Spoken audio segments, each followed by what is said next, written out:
teaching, interacting with the people in the food industry, experience I already had before that. A lot of these skills, I mean, if, for example, you talk about voter education in the IEBC, these will be skills that will come in very handy. I'll be very useful to them indeed. So I was in Egerton for some time, and after 3 years, I was made head of department. I started a program in food science and technology. We had we had diplomas for quite some time when we were just coming in to appraise the department. And so I ran the department for about 4 years before I went for my PhD program at Cornell University in the US on a fellowship from the Sea Grant Institute, which was supported by the National Fisheries Service of the US. I worked on my PhD for 4 years and had a postdoc engagement at the same university for another year. And then after that, I went to Canada, worked there for 2 years, again in the food industry. And after the 2 years, I thought I should come back home. So I came back and I went back to Egerton University, where I still had my appointment, although I was on leave of absence for some time. Again, the teaching, the research work at the University of Reading, at Cornell University, back in Egerton University, management experience, supervision experience, human resource experience in the department, working with the stakeholders in the food industry, my colleagues, and so on and so on. These are experiences that I think, I'm sure this panel would welcome and would be useful to the IBC. If you gave me this position, if you nominated me, and the president nominated me, and so I would really like to do that. Thank you, Chair. So after working in Egerton from 2006, when I came back to the university, I stayed on until 2012 when I went to Karatina University as an associate professor of food science, where the department was just starting of food science and nutrition was just starting at Karatina University. I took on the tutelage and started another program because they already had one program running. So within the 1 year when I was there, I started that program, recruited a few more staff, of course, with the help of the university administration. In 2012, an advert was put up in the national newspapers for commissioners of the Public Service Commission. I applied and I was lucky. I got the position as commissioner of the Public Service Commission. So it started in 2013 until end of 2018. To be exact, about the 8th of January 2019. A position where I think we made a lot of difference under the headship of Professor Margaret Kobia and other very experienced and hardworking Kenyans who are commissioners worked with me during those 6 years in the Public Service Commission. We did quite a lot, Chair. I'm sure you must have seen a lot of the things we have done, from policies, from setting up the presidential system of government, helping the president to set his staff, recruiting principal secretaries, helping the cabinet secretaries, helping steer the public service into the presidential system of government. And I also represented the commission at the Kenya School of Government, where I was made chairman of the Human Resource Committee of the Council, where I helped consolidate the various institutes of the Kenya School of Government. You know, it was, before that time, it was a number of separate GTIs, government training institutes in Matuga, in Mombasa, in Embu, and then Baringo, and the main one in Lower Kabete.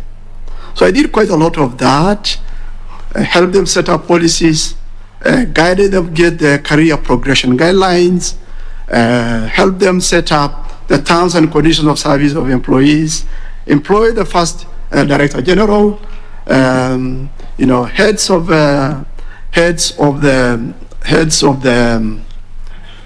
campuses. We renamed them campuses of the Kenya School of Government, not the GTIs anymore.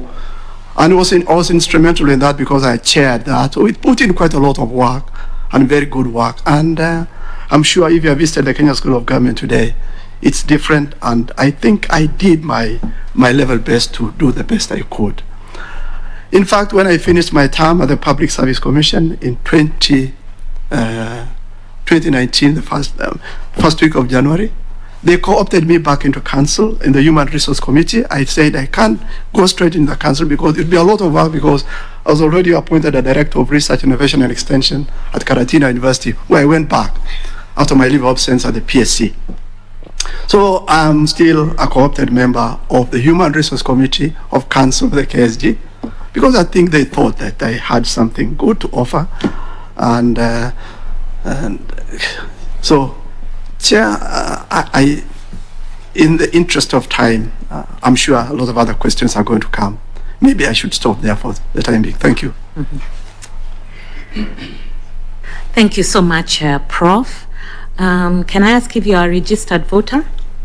Yes, I'm a registered voter in Akwamekwi village, and that is in Loda town, so that's where I register and vote.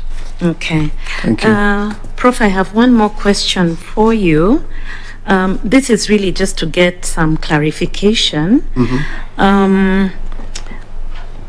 We wanted to request if you can just explain to us kindly and with the greatest respect the nature of your disability, because when we received your application, we did see that you had an ID as a person of disability with visual impairment, and indeed it was on the basis of that, and of course you do meet the requirements for this position, that you are shortlisted, because you also were a person of disability.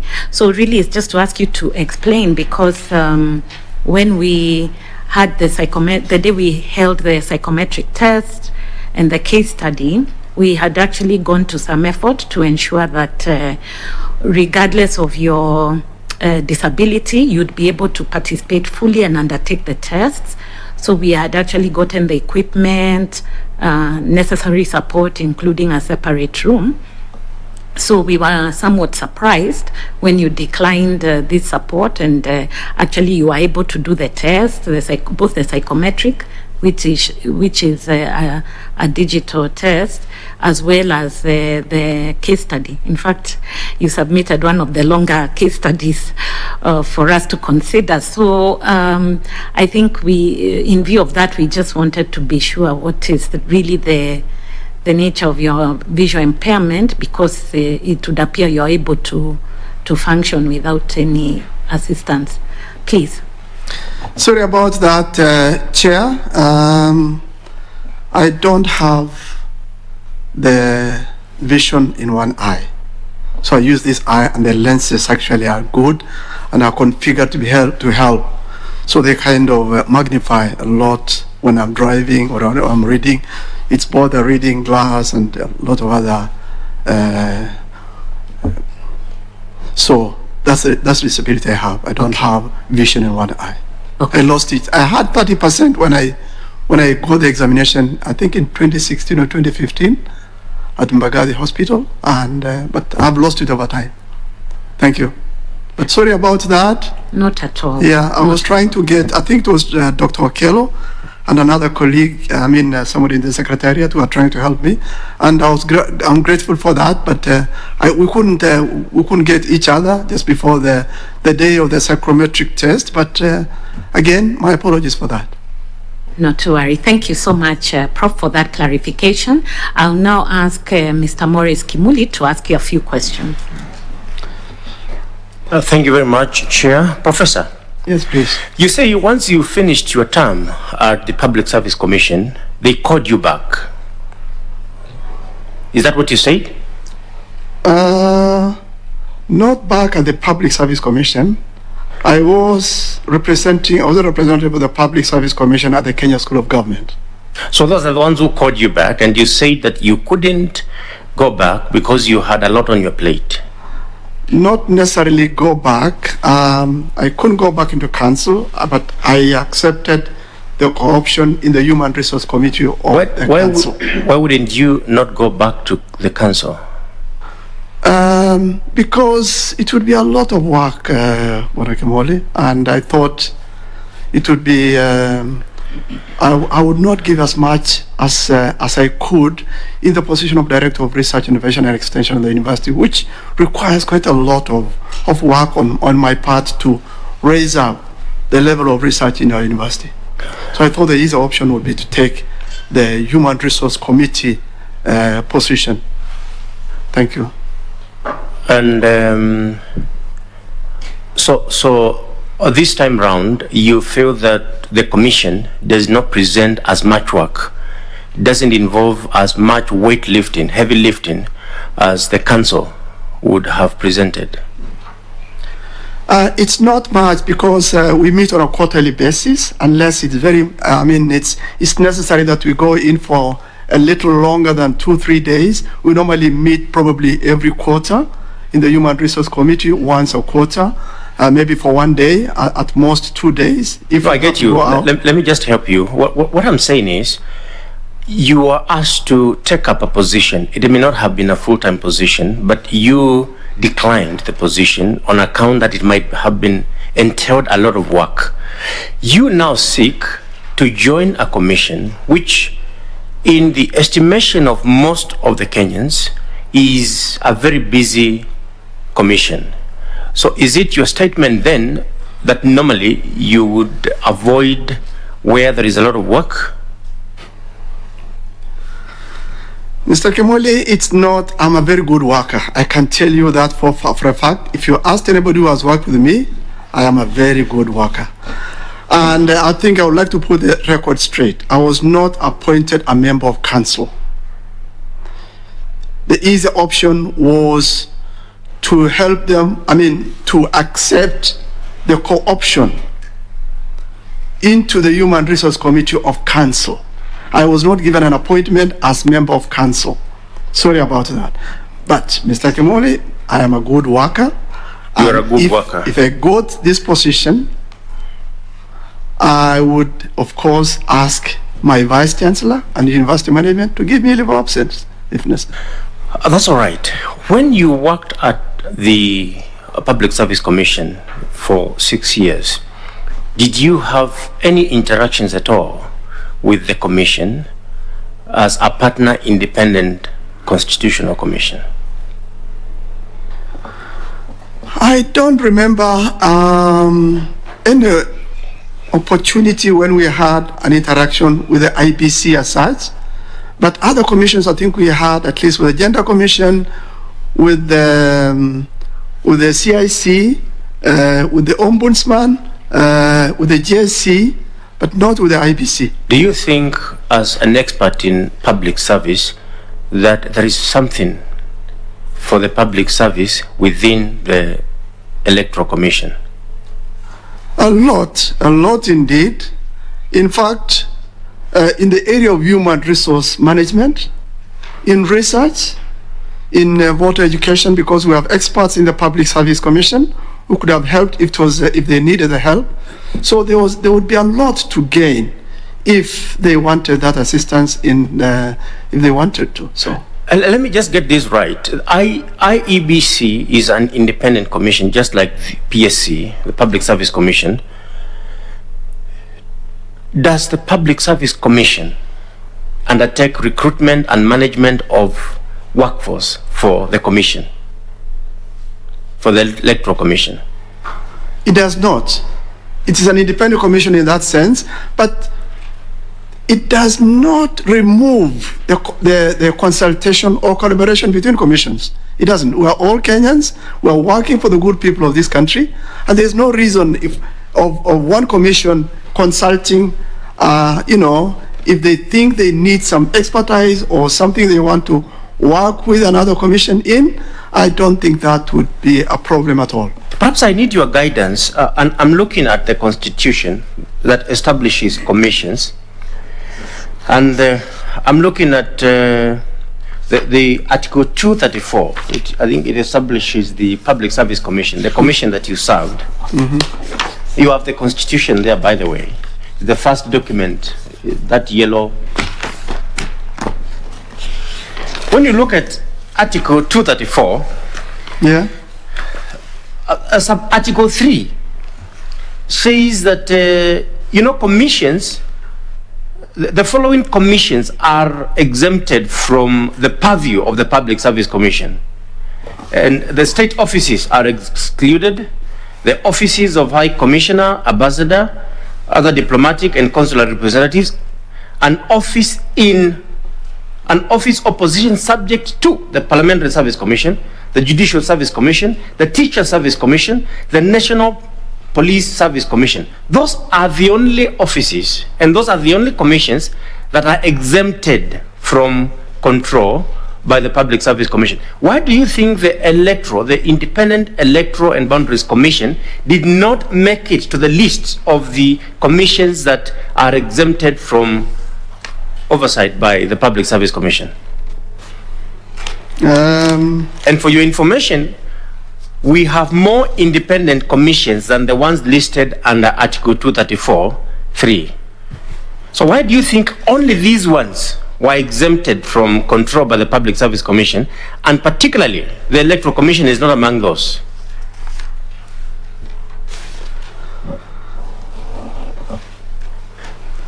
I don't know why it was exempted from this list here, but the question of independence gives the IEBC or any other commission the mandate to make decisions without reference to anybody outside their mandate and the areas of restriction as provided for in the Constitution. That is, Prof, that is now at a theoretical level.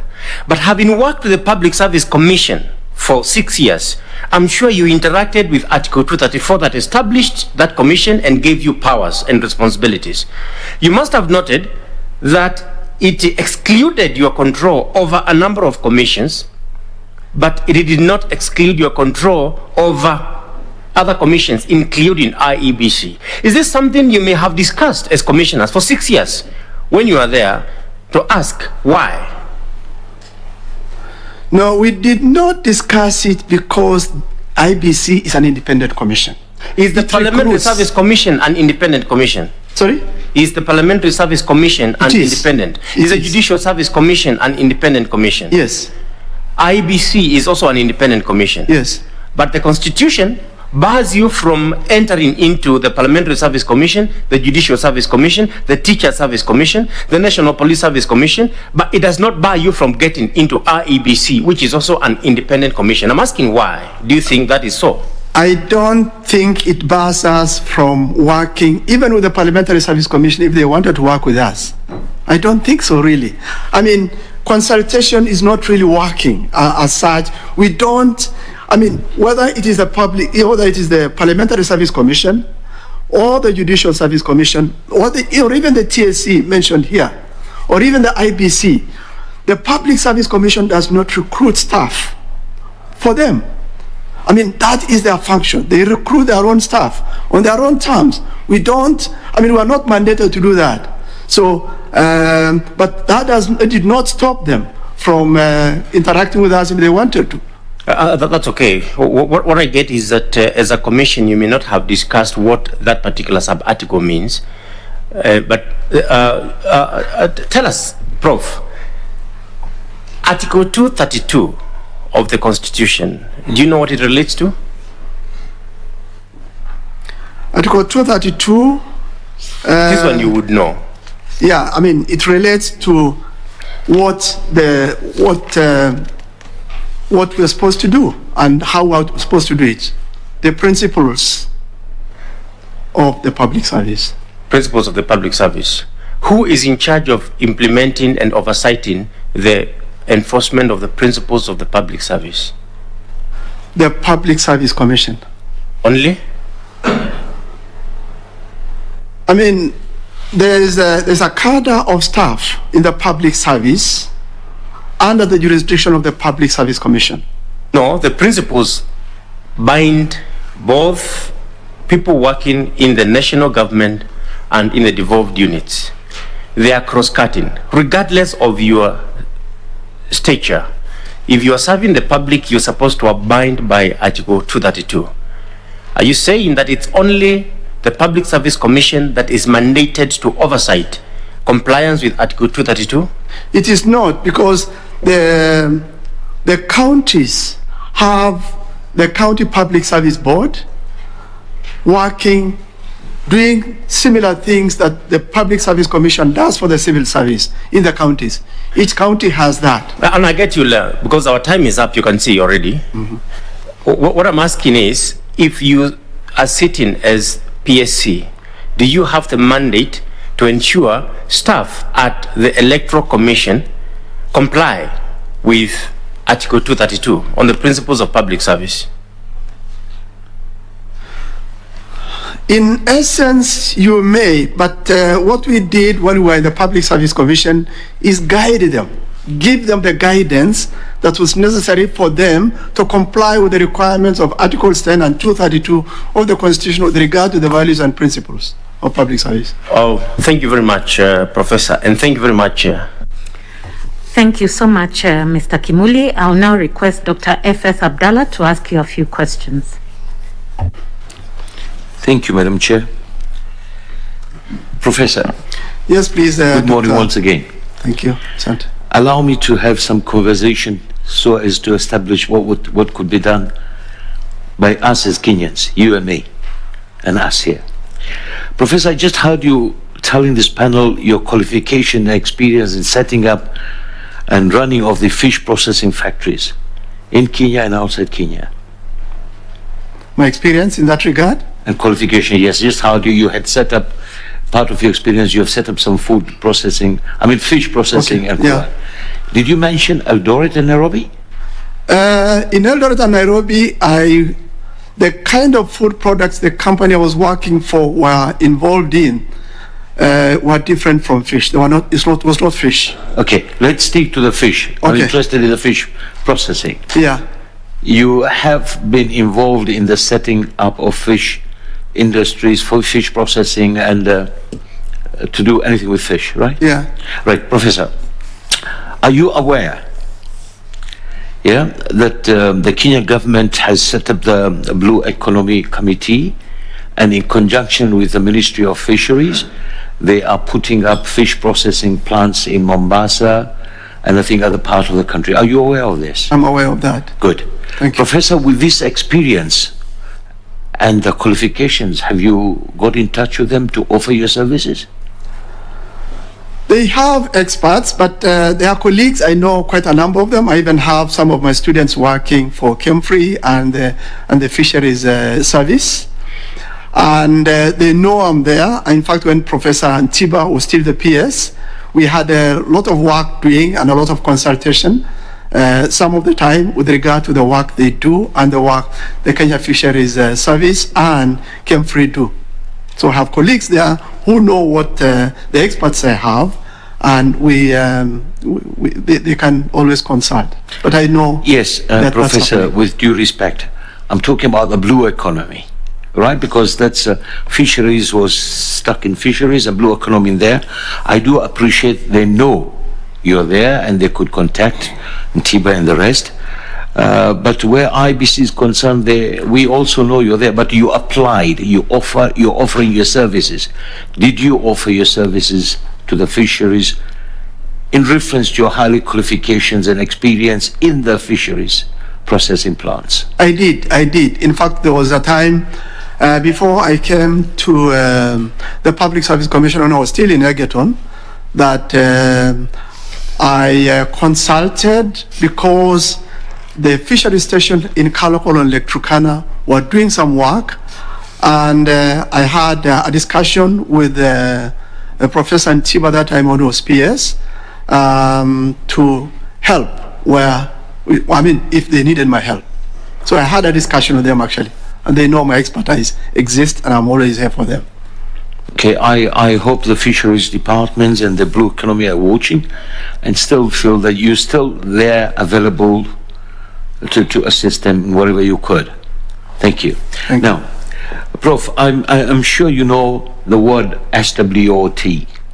Eh? SWOT, SWOT, Yes. right? SWOT, yeah. Yeah, SWOT, of course, strength, weaknesses, opportunity, and threats. Let's allow a small conversation between you and me, and the rest could follow up. Right. The study. Yeah, the study normally finds that 35% discrepancy between the organization's objectives and what was actually implemented. Many a times the problem is not that the employees are or were incompetent, but that the objectives were too ambiguous. Many employees didn't or don't even know why they were doing what they were doing, Prof. What's your opinion? Could this be the case at IEBC? From what you hear, from what we read in the papers about the Secretariat and the Commission? I don't think, I'm not sure, because I don't work for the IEBC. But of course, maybe like you and other Kenyans, we read a lot in the papers. Maybe you meet some of the people working in there. It is possible that there could have been, I don't know. I don't work for the IEBC. I'm not an insider in the IEBC. But it's possible that sometimes people fail to do what they're supposed to do for a number of reasons. They could be personal. They could be environmental where they work. They could have something to do with leadership and a lot of other factors in the workplace that determine whether you engage or you disengage, you work little or you do quite a bit, and so on. Right. So, Prof, it will be not appropriate for me to ask you whether you are able to sort from what you read as to what is going on. One doesn't need to be in the IEBC to analyze the situation. And you being a leader and you create leaders, I'm sure your intelligence and experience, academically and in life, you're 65 years old. Could you please share what you think? Not necessarily that you have to work there to be able to sort out what could be happening. What I could do, Dr. Abdallah, thank you for that question. What I could do if I was given this position, for example, and had the opportunity to go in there and examine what's happening in the IEBC, if things are not working with staff, would be to call in an external consultant. Of course, the IEBC commissioners who oversight the operations of the commission through working with the CEO, they should be able to know what their problems are. And if they call in a consultant, because it's always good when you get to that stage to call in an eye from outside, if you have the resources to do that, give them a good set of terms of reference for them to look at. Don't be, say exactly what their problems are and give room to staff and anybody, as many stakeholders as possible, to give them the information they need to be able to table before you to solve problems like that. Yes, Prof, I appreciate that. My question is, are you able to sort it out, SWOT, from being outside? You are not able to do that exactly from outside. You have to go inside. That's why I would rather call somebody to help out, because sometimes being inside may not be the easiest way to solve all the problems. So, that's why an external person sometimes would be good to bring in. Thank you, Prof. Thank you, Shirley. Thank you so much, Dr. Abdallah. Prof, I'll now request Mr. Gideon Solonka to ask you a few questions.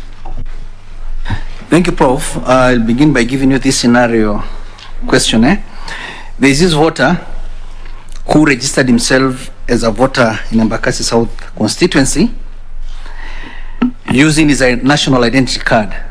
Okay?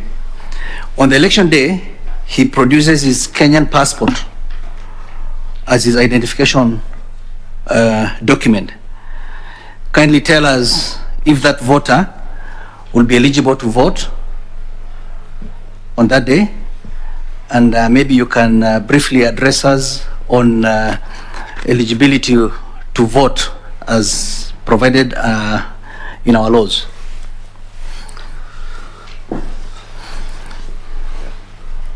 I don't know whether he'd be eligible to vote, because what may have been registered in the register of voters, or whatever kit was used to register him, would have been the ID card, and would have the numbers.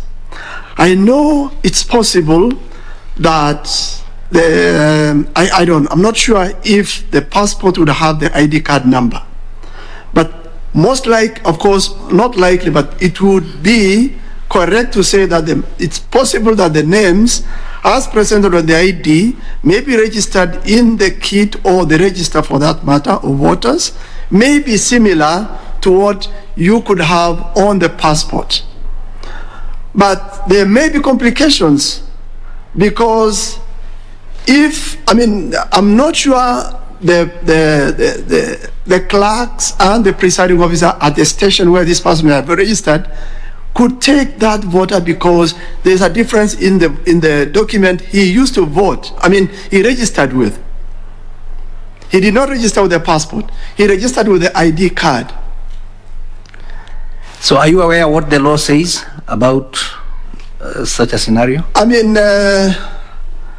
know that as long as you're a Kenyan citizen and you are a registered voter in a specific polling station, and of course you are having an ID and having registered, of course you're supposed to be an adult person, and so you would have been expected to be able to vote in that station. But if there are complications with the documents they used to register, that might bring complications with regard to his eligibility for voting in that respect. Okay, Prof, the identification documents produced during registration is what you must use at the time of voting. Okay. Now, how is the Speaker of a County Assembly elected? The Speaker of the Assembly, I think applies. There's an advert. There would be an advertisement for the position. People would apply, and the county members of the county assembly would have to sit down, interview the person, and if they are qualified with regard to the qualifications put in the advert, then they could take them as a Speaker of the county assembly. Okay, so who qualifies to be elected or to vie for that position of a speaker? A Speaker of a county assembly, because his work approximates to that of the speakers of the Senate and that of the National Assembly in our country, would have to have the requisite qualifications to be able to guide the deliberations, the legislation, and so on work of the county assembly. So the qualifications would have to, it would preferably be somebody who has a law degree, maybe an advocate of the High Court of Kenya. After qualifying from the Kenya School of Law, he may have had some experience that may have been put into the advert, and probably, of course, a Kenyan citizen. And any other qualifications that the advert would require. Can an elected member of county assembly stand for that position as a speaker? No, they cannot. They have to they have to resign if they want to do that. They have to resign their position as a member of the county assembly, and then they can apply for these other positions. They can't. Fair enough. Okay, does IEBC have a role in the election of a speaker in a county assembly? If they are asked to, they can help. If they are asked to, they can help. But is there any legal requirement? There is no legal requirement from the point of view of the county assembly, but with regard to the mandate of the IEBC, they can help out. Just like, for example, they could help out with nominations and party elections of a registered party in this country, for example. So it is your answer that a county assembly can request IEBC to come and preside over the election of a speaker of the assembly? Yes, Mr. Solanka. You sure of that? I think they can. There's no reason why they should not. Okay. And are you aware who presides over the elections of a speaker of a county assembly in law? A lot of the time, I mean, like, for example, in my county, I have seen the judicial officers, a magistrate based in Lodwar. I think I've seen them overseeing the election of a speaker of the county assembly. Overseeing or presiding? I mean presiding, sorry. Presiding. So a magistrate can preside? Yeah, he can. He can. Okay. Thank you. You may need to look at the first schedule of the Elections Act. Okay. It's the clerk of the assembly who presides over. Okay. Thank you. Yes. Now, there is also this issue of the ballot papers. Where do they get their ballot papers to conduct an election of a county assembly?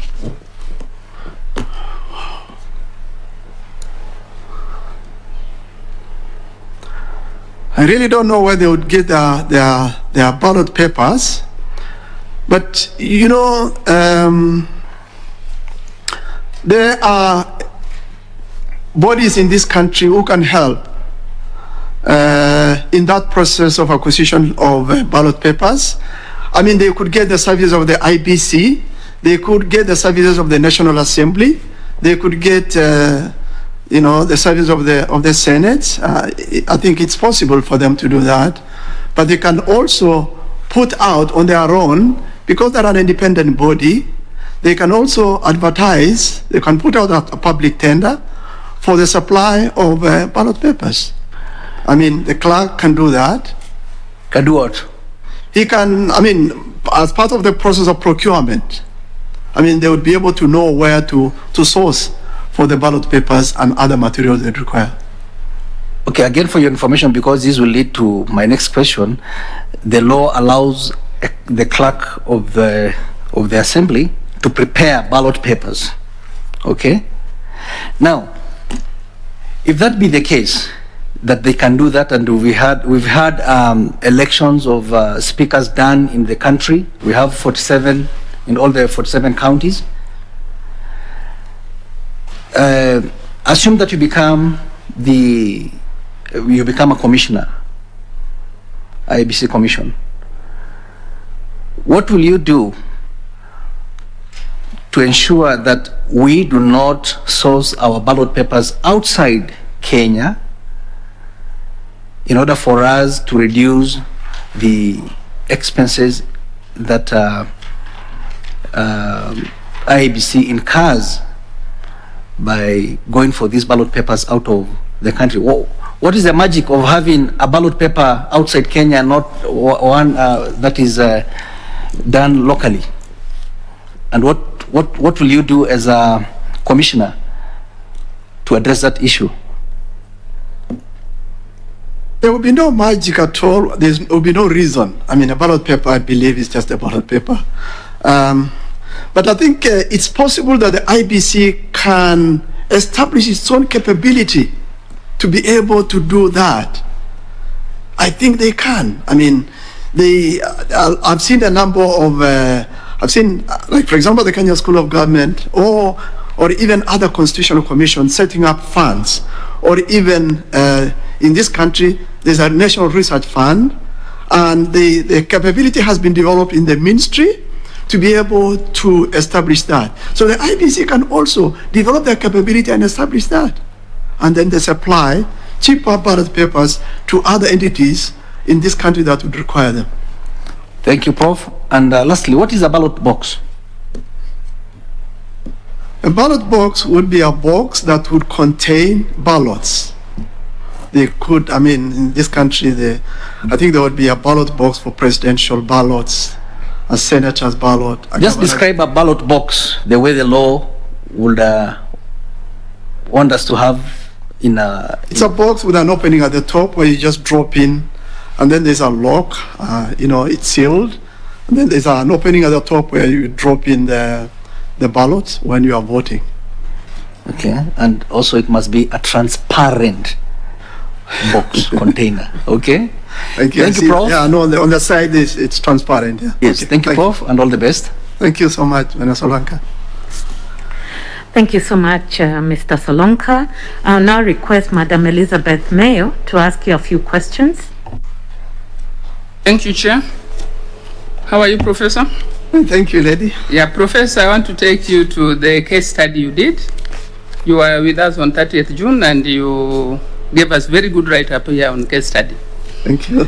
From some of the issues you identified, what you told us is that the responses to what you can do to address the challenges, one, on the 1 million voters who are still in the register, 2 million youth who actually don't have ID so they can't register, and on inadequate voter education.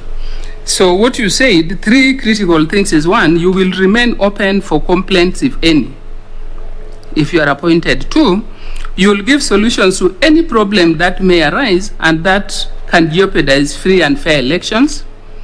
Then the 3rd one, you said you will hold free and fair elections and cultivate public trust.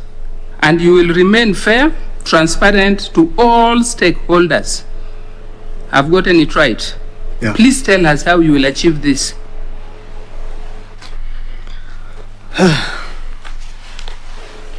Now,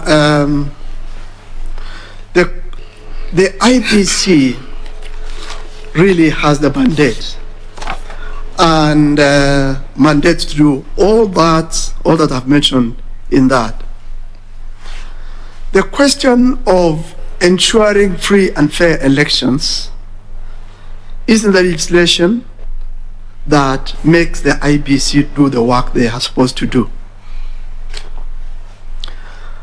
As long as elections are simple, they are verifiable, they are transparent, and it's credible, there is all the likelihood, if the IEBC puts logistics in place and they have adequate resources to be able to do that and achieve that, then they can guarantee a high sense of transparency in election matters.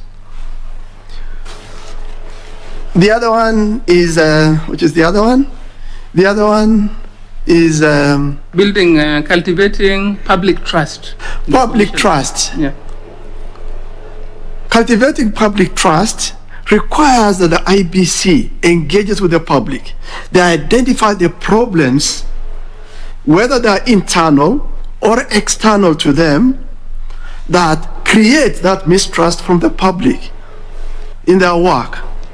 And it's incumbent upon them that they should address that, because, I mean, if they cannot win the public trust, in fact, that may lead to voter apathy. It could be a reason for a lot of people not wanting to vote at all. So they have to cultivate, and they have no option really. I mean, it's part of their mandate, and they have to do it if they want the Kenyan public to vote. So they have to engage them, identify the problem, engage them, get the resources, evaluate the effectiveness of the strategies they're using to get to those people, be open in the engagement, and try as much as possible to solve the problems that are creating the public trust. Okay, thank you, Professor. You also said that you'll remain open for complaints, if any. Remain open. So how will you remain open and how will you get complaints? You can institute mechanisms. Yeah. You have, for example, the Directorate for Voter Registration and Partnerships in the IEBC. I think that's the name. There should be an opportunity for them to create an avenue or even a small office or a small number of people to take complaints, because that's part of transparency. That's what really transparency means.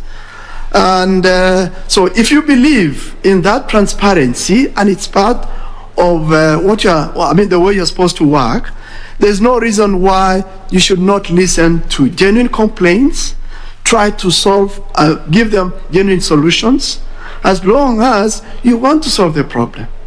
So within that time, there should be a window provided for people to take in complaints.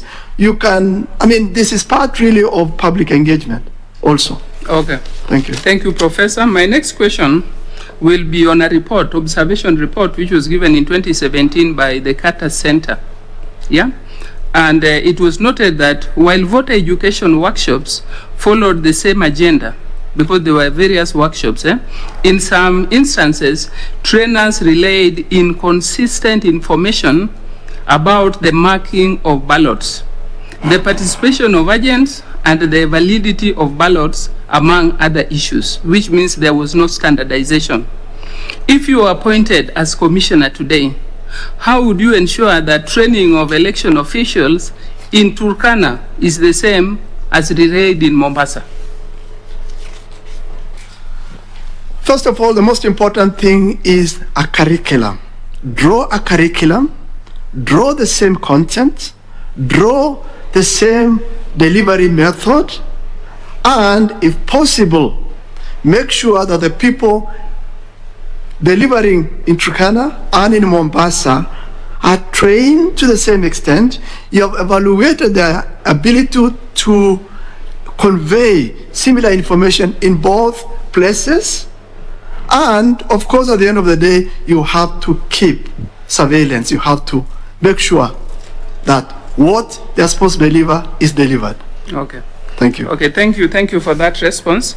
If you are to develop a curriculum for voter education just the way you have said, what specific issues would you include or would you take into account? First of all, the result is you want, for example, an increase in voter numbers. You want anybody who is registered to come and vote in the station where they registered. So knowing the problem,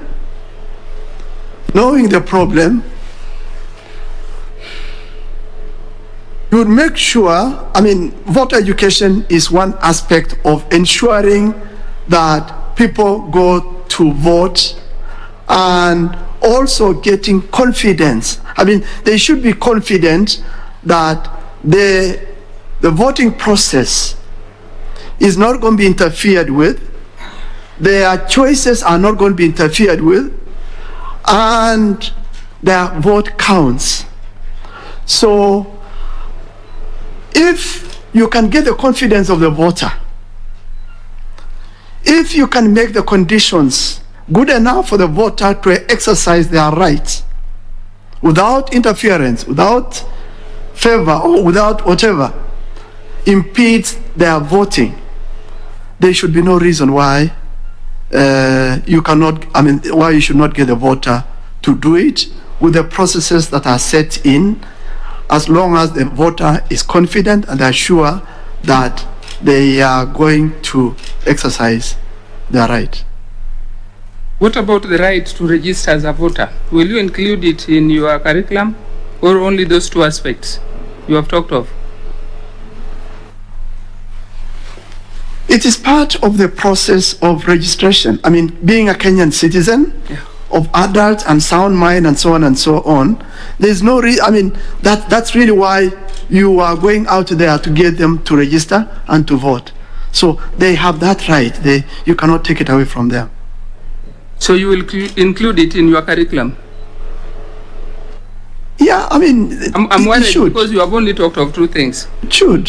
Yeah, to be We should. included in the curriculum. I mean, you should say that. They have the right. That's why you are taking that step to, Okay. to do that for them. Okay, we can move to the next question because of time.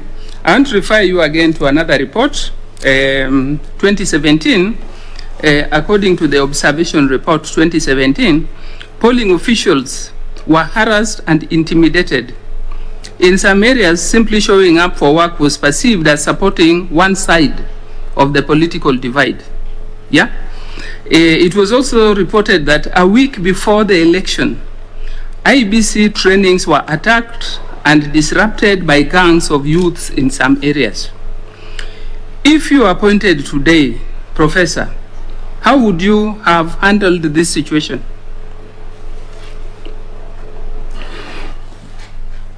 Before you carry out, I would have probably have gone in before I carried out the exercise, whatever that would be, to find out what the environment is like. Some kind of intelligence reports, things you can get, for example, by talking to the county commissioner or the police commander and other people, or I mean, it's good always before you go into a place to do work like that to know what the environment is like. But then at the same time also, you cannot also go in until you know that the venue and the work you're going to do is going to succeed. So you need some semblance and some kind of security, because you have to get the work done. It would be good to involve, knowing the situation on the ground, to involve maybe the police, get some security, get to know the county, the county commissioner or the assistant or the deputy for that matter, get their help, get them to know that you are doing this, and let them put the mechanisms in place if you don't have the security already, to be able to help to make sure that it succeeds. Okay, thank you. In your own assessment as somebody, I believe you voted in 2017. Yes. What do you think IEBC got right, and what do you think they missed? And how do you think it can be remedied? One of the things I noted, for example, was the opening of the stations a bit late. Okay. The stations opened a bit late. And then there were some which opened early, in good time, but then went beyond the time they were supposed to close, which I thought was an irregularity. But there may have been reasons for that. I was not an official because I voted and went away. There may have been other interruptions, I don't know. But I also know, for example, in my county, that a lot of people did not vote. So there was a lot of voter apathy. I don't believe the 50% mark was even achieved. I don't think they even got the 40% of the people who had registered to vote. If I had the opportunity, if I got this position, for example,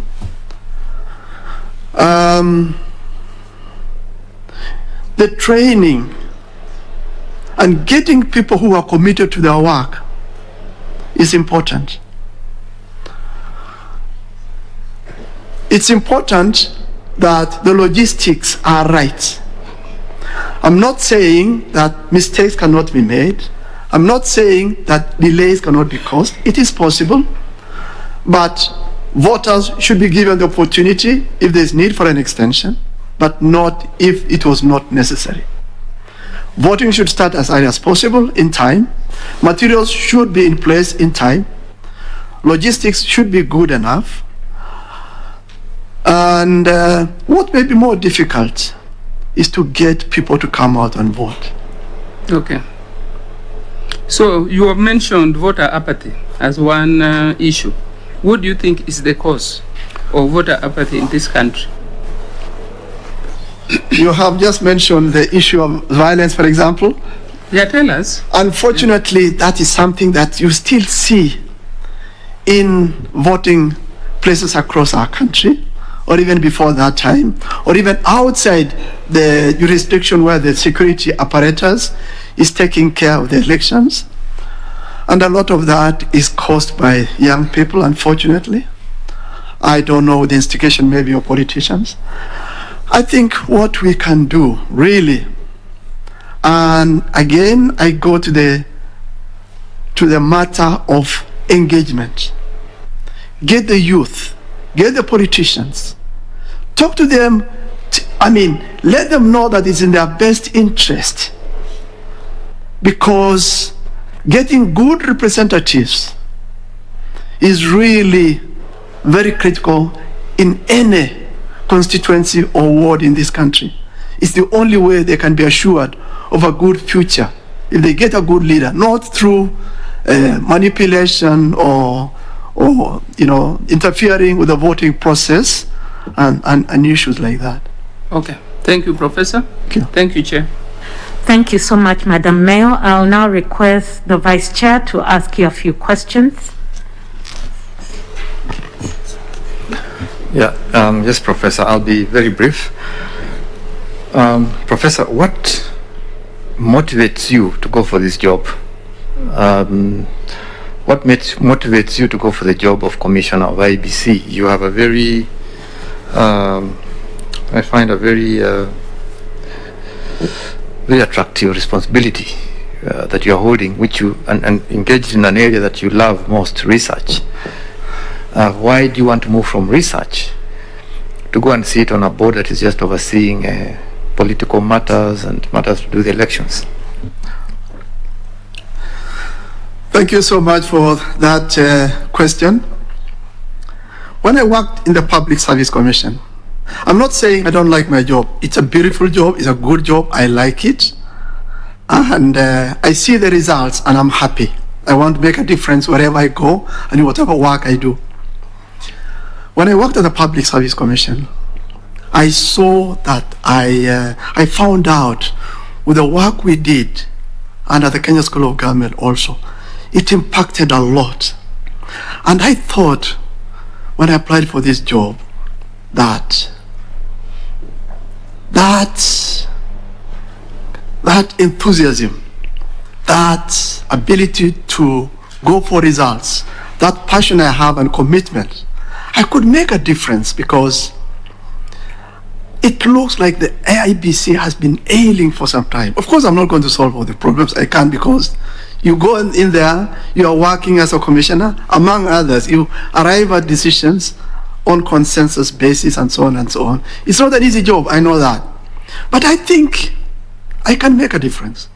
I think I have the capability to be able to influence positively and make a difference in the IEBC. If you gave me the position, if you nominate, you recommended me for nomination by His Excellency the President and approval by Parliament and his appointment. Yeah, that's fine. But, when you say your mission is to make a difference in what area? And you talk of ailing. What is ailing IEBC? That you would target and say, if I go in there, these things with my drive and energy I'll fix. What are those things that you think are ailing the electoral body? The one area where I think I could make a difference is in creating harmony between staff and commissioners, because it looks like it's an area that is not functioning well. I think I could bring that harmony. Another area where I could make a difference is in research. I know a lot of research work goes, for example, into the reasons for the apathy. There's no reason why that could not form an agenda of research for the Commission. There's no reason why, for example, the solution to disputes with political parties, with staff, with other stakeholders cannot form an agenda of research. And so on and so on. Or even the delimitation of boundaries, when that would be the thing the IEBC would be carrying out. The other area where I think I could make a difference is in education I have taught for over 30 years at the university level. I've interacted across the breadth of this country with stakeholders in a lot of the counties. I know the problems in a lot of them. I think I could help in respect of education and get the IEBC to do well in that respect. Sir, we are getting into an election, an election year, 2022. Kenyans would like to see peaceful, fair, accountable elections. What, if you were to be commissioner, what would you do? Research is long-term, education is long-term. What would you do as a commissioner? What role would you play to ensure that Kenyans have credible elections compared to what we've had in the past? What do you have in mind that you take the IEBC that would impact on the 2022 elections that would give us credible elections?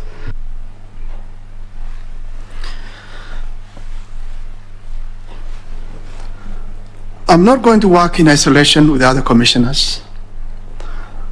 I believe that the commissioners as they are, they also want to carry out and be seen to deliver credible, fair, and transparent elections.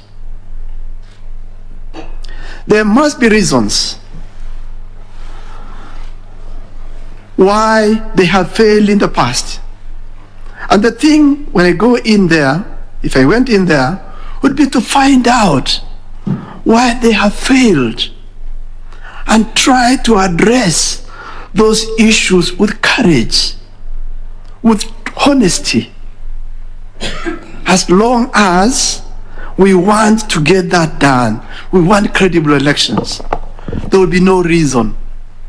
I don't think with logistics and faith and good systems, there would be no reason for them. You know, Professor, I expected that by your wishing to go into the commission, you already have done your research and you know what has not worked, what has worked, and what has not worked. And you know that if I get in there, 1, 2, 3, I'll be able to focus on that. So that, because we don't have time. The moment the 4 commissioners are appointed, what Kenyans expected from them is to hit the ground running. And one of the things I would do, sorry for the interruption, is get the harmony going between the commissioners and members of staff. Get everybody to prepare the ground, whatever that is. Get political parties, address their problems, let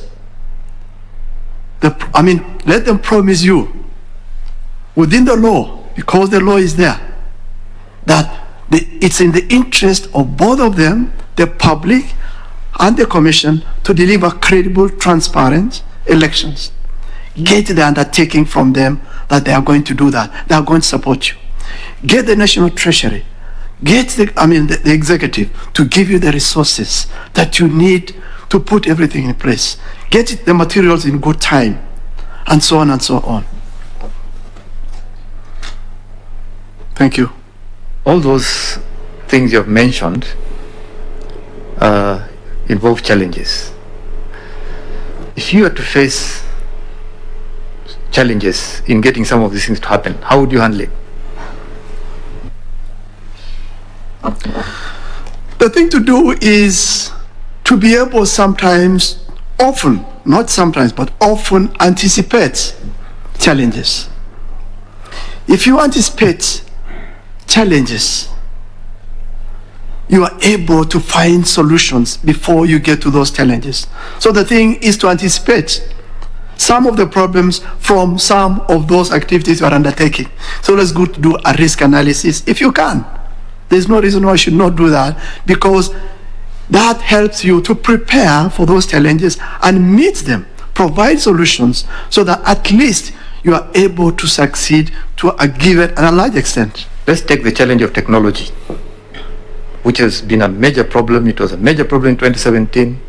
It remains a problem. How would you tackle the challenge of technology in elections?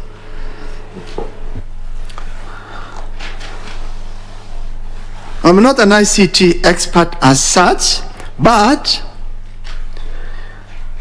if the system the IEBC has been using is not robust enough, then replace it with a system that's robust, it's simple to maintain, and it's simple to operate.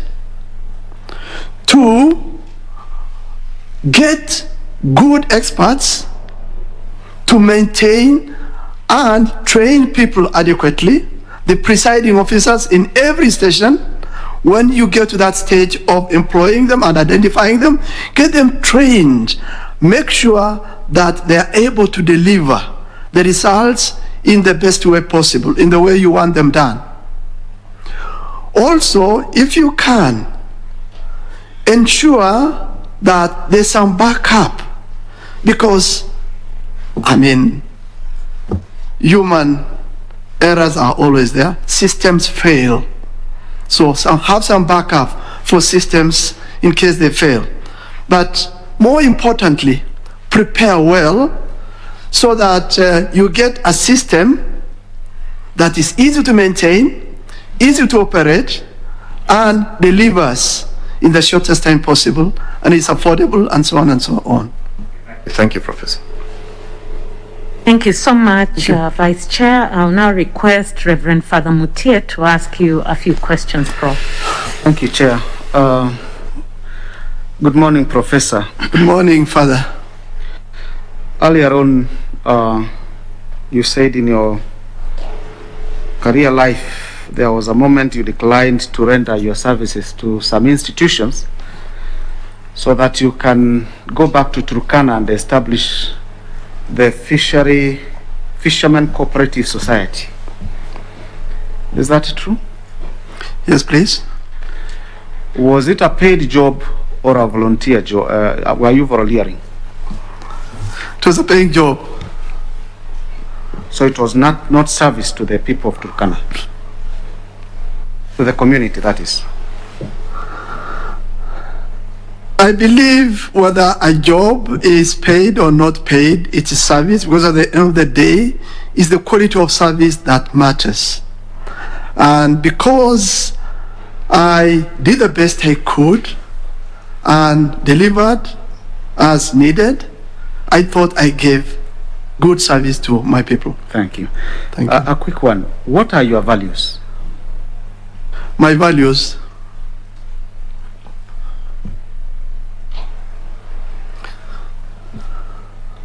I value a good reputation. And a good reputation for me is the value of honesty, value of hard work, value of being able to be trusted. I value reliability. I would like anybody who works with me to know that I am reliable, I am loyal, I am honest, and I do the best I can to make sure that I deliver on whatever assignment I'm given. Thank you. Thank you, Professor. Allow me to also look into some of the areas you touched earlier on. You worked as a commissioner for 6 years until 2019, from 2013 to 2019, is it? And now you want to be a commissioner for another 6 years. Is a commissioner allowed to apply to become a commissioner just immediately after they just ended their term? I don't think anything further stops me from applying for this position, and if you recommended me and His Excellency the President appointed me, as long as of course I'm capable, there's no reason why I should offer my service, because I don't think anything really stops me from asking for this. I feel that I could get good service going. Now, Professor, in our way of thinking, is that you are advancing the agenda for the people with a disability. In all the interactions with the panel members, we have not, for myself, I've not seen you or heard you mention anything that you've done to champion their agenda. In a way, do you understand the challenges that face people with disabilities? I do, and in my county, I've gone to the extent of asking people in the County Public Service Board of Turkana to make sure that in their recruitment process, in their training processes, in their promotional processes, they always include people with disabilities. I've also reached out to people in the county executive to ensure that people with disability are taken care of in terms of training opportunities for those who have not gone to school in trade, in helping those who are in school advance their livelihoods through that. I've also gone to the extent of encouraging registration of persons with disability in Turkana County. I've talked to people in the county executive and other areas where I have interacted with the public for them to make sure that they do that, because the registration level is very low, unfortunately. Now, Professor, that is in Turkana. You've been working at the national level as a Commissioner of Public Service, in the Commission of Public Service of Kenya. At the national level, what agenda have you, forwarded or fronted for the people with disabilities? When I was working at the Public Service Commission, and every time we know that the level of people in the public service, those who are employees in the civil service, more specifically, are less than 1%. We should have at least 5% of the public service being people with disability. What we did all the time when we were recruiting was that we ensured that everybody who was meritorious, who qualified and had disability, got into the shortlist, whether it was promotional or whether it was or first time recruitment or whatever it was. I also did that at the Kenya School of Government when I chaired the Human Resources Committee. I made sure every time, of course that was uppermost in my mind every time, and we have done that, and we have really done very well at the Kenya School of Government, and the progressive attainment of that level I think is ongoing in the Public Service Commission, and they're doing a good job in that respect. We set the standards, we set the processes, and I think they're doing that, and they're also doing that in the ministries and other agencies of government. So the agenda is there, people are doing it, and I think we hope within a few years at least that mark will be achieved. Thank you. Now, you're applying to be a commissioner at IEBC.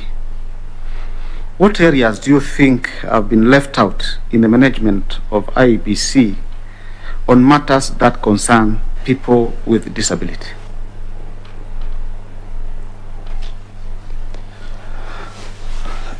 Seeing, for example, at the voting stations, they don't have gadgets that they can use. That's one thing I've observed in the polling stations. That is not there. Instead, of course, they help us, the people who help them. I mean, that is, of course, still the same to a large extent also in the public service. And then also the facilities where the stations where polling takes place, the facilities were not provided in a lot of the areas I've gone to. And that is something that's been left out, and I think it's something that they can advance and something they can provide. Maybe also, I mean, so any special need for people like that should be provided. I mean, that should be an area now that IEBC could get itself into. Profesa, umeongea kuhusu changamoto za walemavu. Nao, ni jambo gani utafanya kuhakikisha hizo changamoto na zinginezo zitaangaliwa kama utakuwa commissioner wa IEBC? Kitu cha kwanza ambacho nitafanya nikiwa commissioner katika IEBC ni kuhakikisha ya kuwa kuna mjadala kati yetu kama commissioner kutengeza policy ya kuweza kuwatumikia walemavu ipasavyo na kuweka mikakati pale kwenye stesheni na kwenye county ambazo kuwasaidia hawa katika juhudi zao za kupiga kura na mambo mengine ambazo zinawahitaji watafanya kwa maisha yao katika mambo ya kura. Ni hiyo tu, Profesa? Kuna mengi unajua sasa pia sio sisi pekee yake ambao tutafanya hivyo, lazima pia tushirikiane na wengine ambao wako nje, serikalini, kwenye wizara, NGOs na shirika nyingine za kiserikali, zisizo za serikali, pia county government, serikali za county na wengine lazima pia watoe njia zao za kuweza kuwasaidia na kuwainua. Asante Profesa. Nashukuru. Asante Chair. Thank you so much, Reverend Father. Prof, I have a general knowledge question for you. You applied to join the IEBC as a member of the commission. Should you become a member of the commission, you will be working closely with the Secretariat. It's headed by our CEO. So, a very good morning to you. My name is Daniel Mohammed. Welcome to News Check on this Monday morning, the 19th day of July. It's the year 2021. We have day 9 of the interviews for the IEBC candidates for the IEBC commissioners, and the interview that has just concluded is Professor Michael Napoo Electoral Lokoruka from Turkana County. He has a PhD in food science. He is a food scientist. That is what he studied throughout his university days. He is the Director of Research and Innovation and Extension at the Karatina University and was a member of the Public Service Commission from 2013 to 2019. And he has provided consultancy and training services for the former Ministry of Northern Kenya and other arid lands, ACT Kenya, the Canadian food industry, Turkana and Marsabit County government, Turkana North constituency, and the Center for Minority Rights and Development. So the interviews now take a break and they will resume after half an hour. And the next candidate to be interviewed is going to be Advocate Murshid Abdullah Mohammed. He's from Mombasa County and has served as a member of the National Police Service Commission from 2012 to 2018. He was a member of the Independent Interim Boundaries Review Commission from 2008 to 2009. Basically, it was known as the Legal Commission, and he was also one of the candidates for the IEBC chairperson when the IEBC was formed by the Constitution of Kenya 2010. He he was one of the candidates for the office of chairperson in the year 2011. Well, we'll be getting a conversation about the role that the commissioners have got to play, and from previous elections and going as recent as some of the by-elections that we have had, what the commissioners have got to do as a role, knowing that the legal background changed, especially after a decision was made as to where the presidential result is announced or where it is declared, such that the commissioner's work is now tallying and overall oversight of the electoral process. And to get into that conversation, we're joined by Advocate Charles Omanga. Our sign language interpreter has been Susan Thuku. We shall be joined by Lenta Odingo shortly. Advocate, good morning. Morning. Counsel, first of all, from the history of the IEBC as it is and the regulations that have been put in place, looking at the Electoral Law, the IEBC Act, the Election of Offences Act, and also now that after the 2017 elections, we are going to have the Election Finances Act basically coming into force. What is, from the overall picture, the immediate challenge or the immediate task that the four commissioners who are going to be appointed will have to embark on? Thank you very much, Daniel. I think the most important and very fundamental is that the commissioners, and more important, the commission overall, should ensure, because the Elections Act, the IEBC Act, provide for certain basic principles that actually guides and ensures what the day-to-day running and what should the commission do. And more fundamentally, you remember there is something that is very key, the audit of the presidential elections. We have not done that audit since the 2017 election. You heard about the issue of servers being in France and all those sorts of things. Actually, it was a recommendation by an audit from KPMG, I think. Of course. Yes. But we have not done that. So for us to going forward to ensure that actually all those ills, that the queries and the issues that are always raised during presidential elections, the issues of audit of our presidential election or general elections is very, very key. So going forward, what the commissioner should ensure, those who, at least the interviews are ongoing, those things like audit and ensuring voter education, they must ensure that there is mechanisms that are put in place to ensure that voters are sufficiently and reliably educated so that they really know what is the role of a voter. Because voting is not just a mere process, but there must be an event where you just cast the ballot. Yes, it is a process. It is an entire process that must be preceded by voter education, voter engagement, and all those sorts of things. So going forward, and more fundamental, is that the commissioners must ensure that there must be accountable, not only to the commission or to those who are participating in the electoral process, but they must be accountable to Kenyans and the voters. And you want to mention about that, and after the 2017 election and conversations with the IBC and observer groups and that were all around, one of the things that was asked is to strengthen and sufficiently fund voter education programs. What's required by law? The IBC is an independent commission. It is now up to them to go make their plea to the Treasury and also have it approved by the National Assembly. The government should know that the role of IEBC is very, very important. And just like voter registration, which should be a continuous process, voter education is something that they are tied at the hip.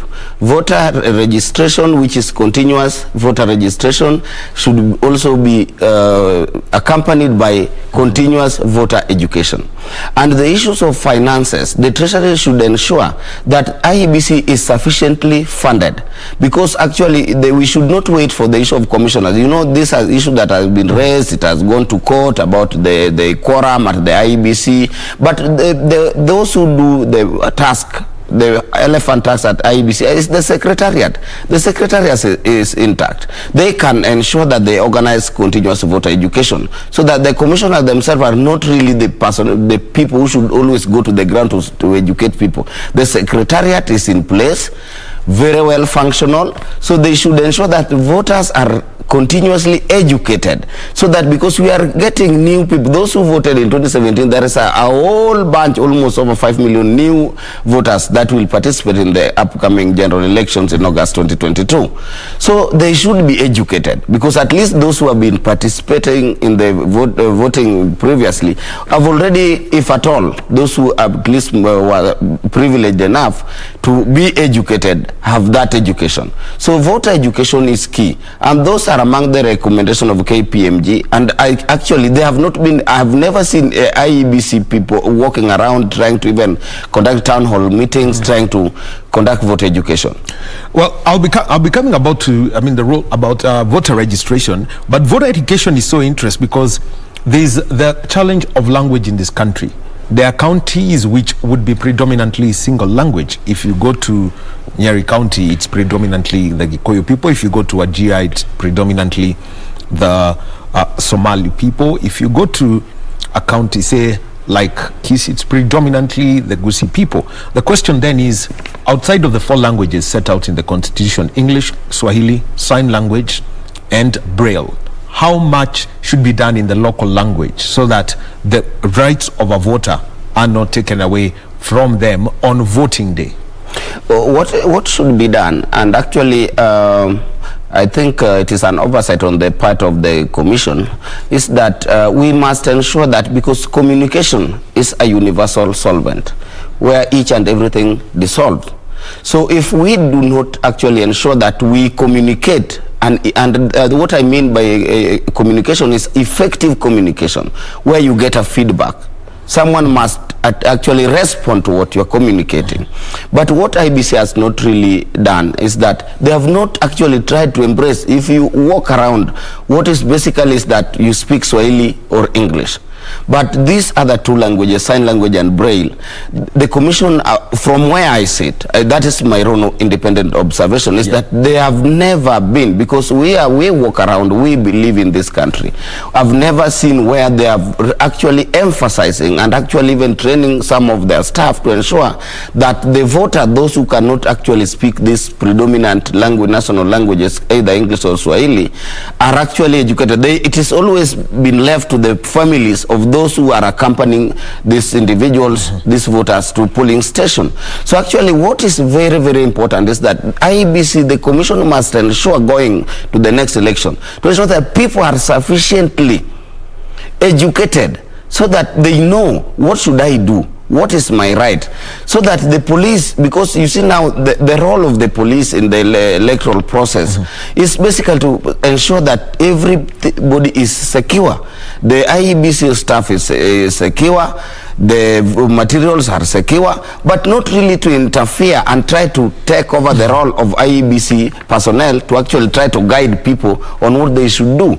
So if there is sufficient voter education, and everyone knows, there would be a very, very smooth process whereby there would be no issues raised, or some people were denied, or they could not understand, and issues of even wrongly marked ballots will not come into play. We will have very few rejected votes, because people are educated, they know what to do, how to take, whether it is to mark a tick or an X, and where. And that is the role of IEBC.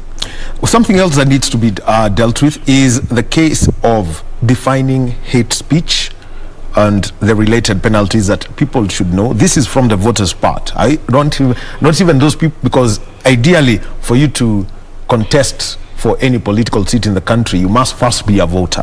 Yeah. You must qualify to be a voter. Then how do you do this and at the same time make sure that special interest groups are taken care of? You may have physically challenged people, you may have the elderly, or you may have or even the case of expectant women.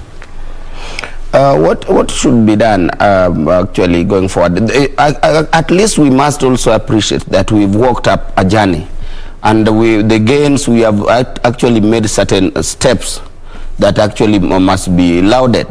But in terms of ensuring the issues of special interest groups, the Constitution is very clear about that, and that is the guiding law, that right, each and every person has a right, and we ensure that the rights of minority groups, special interest groups, should not only be ensured in terms of appointments or the day-to-day running of government, but in terms of even participating in the electoral process, that is voting.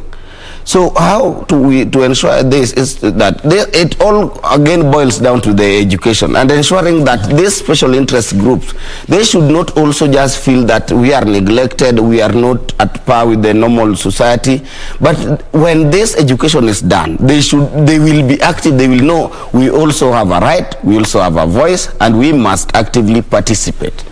Now, another part of training, and this is more of internal, it's the training for staff who are there. Every time there is first the secretariat. How much work does the commission have to do to ensure that the secretariat is effectively functional and that all the county elections coordinators are aware of every change in law or change in policy as soon as it is implemented? You know, time is running so fast, and we have managed to make a society of a crying society, a lamenting society. You saw the chairman of the IEBC, Mr. Wafula Chebukati, complaining about the issues of funding. So it is always like there is the political sides trying to pull, those who are blaming, those who are trying to encourage the commission, but they are complaining and issues, and actually I think it is by design, because we know we are heading to another electoral cycle. And then the IEBC is still complaining about the issues of financing.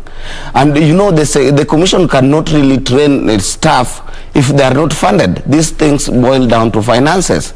So if we are complaining and the political players, either the opposition or those who are in government, are not ensuring that these are the people who will ensure a level playground, a level play field, and they are not really trying to agitate to ensure that the commission is fully functional with a properly trained staff and a fully funded secretariat and very well trained and equipped commissioners and the commission.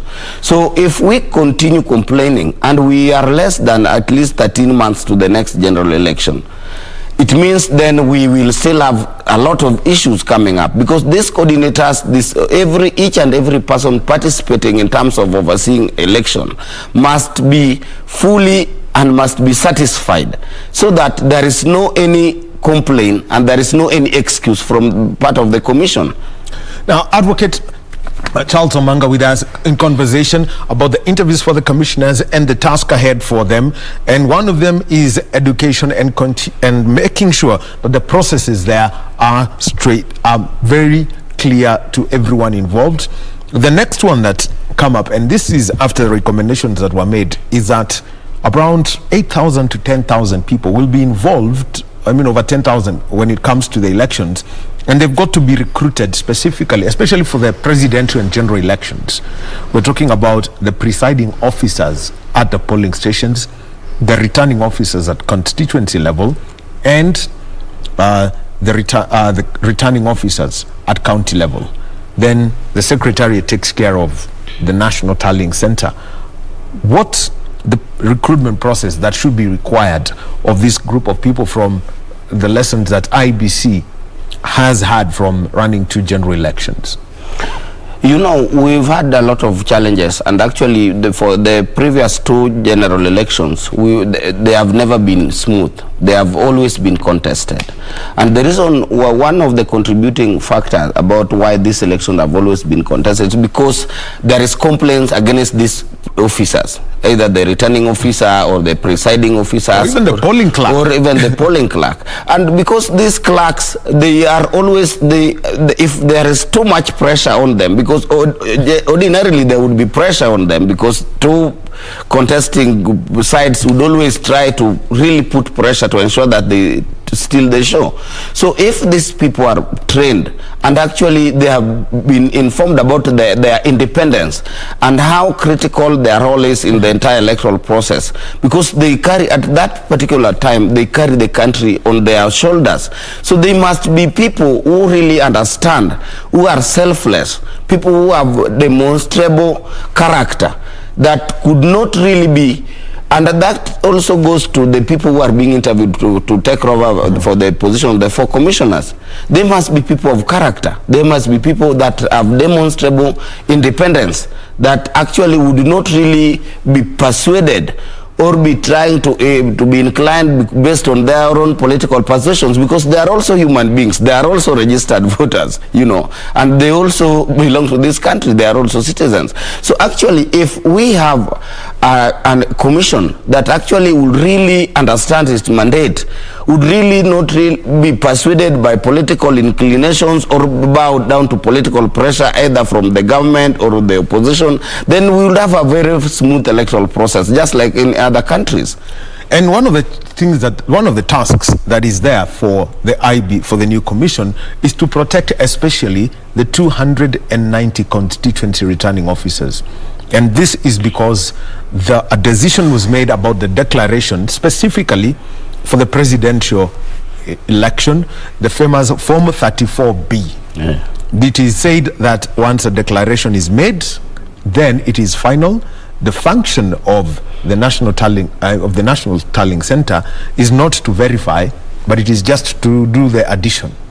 How much protection do the returning officers at the constituency level require, and how much education? Because the commission now has got to implement that. You know, the minor KI decision is a very, very important decision, because but it is only that we have embraced the culture of disobedience of court orders. The court directs, you know, courts, judiciary is also an arm of government. One of the 3. There are 3: the legislature, the executive, and the judiciary. And now what happens is that the executive have always that executive overreach, and it believes that it is the topmost, that it doesn't care what parliament says, what judiciary says, and that is a very, very wrong culture, and that is a culture that we really need to deal with. The constituency we had the results. Cabinet Secretary for the Interior say that they will strive to obey court orders. Him himself, he has disobeyed so many court orders, actually. Anyway, that aside, the most fundamental thing is a decision has been made that presidential results, the results declared at the constituency level is final. The famous Form 34 there should not even arise again, because their work is now just to tabulate. But you realize that in most occasions, we still wait that once it has been verified and has been declared at the constituency level, you realize that at the Bomas of Kenya, there is also now another result. And these are what always drive us to contested elections, because the law and the decision of the courts have guided us that the result declared at the constituency level for presidential results is final. So it is not the work of the commission or to decide which results to take. The work is now to collate, to tabulate, and declare. So in that case, how much of empowerment and protection, and at times, and I mean physical, if need be, needs then to be given to a constituency returning officer? Because if you look at all the chaos that we have around elections, they're mainly around one, the presidential one, yet we have 6. Why presidential election? And that is where it would be still a challenge, because you see now the government itself, the executive, will still be participating in those elections, either whether the president is still running, defending his seat or not. The police who should protect, because the protection that we can be guaranteed is that there must be sufficient security to these individuals, these officials. Yes. And that is provided by the Elections police. Act. Elections, yes, it is. Through the police. Yes. But now if you realize, if you find a partisan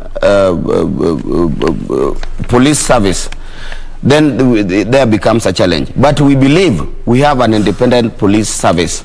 That is why we change from police force to police service. We have a service that is very, very independent. So we believe, and Kenyans hope, that we going to the next elections, we believe that we will never have a contested elections again, contested presidential elections.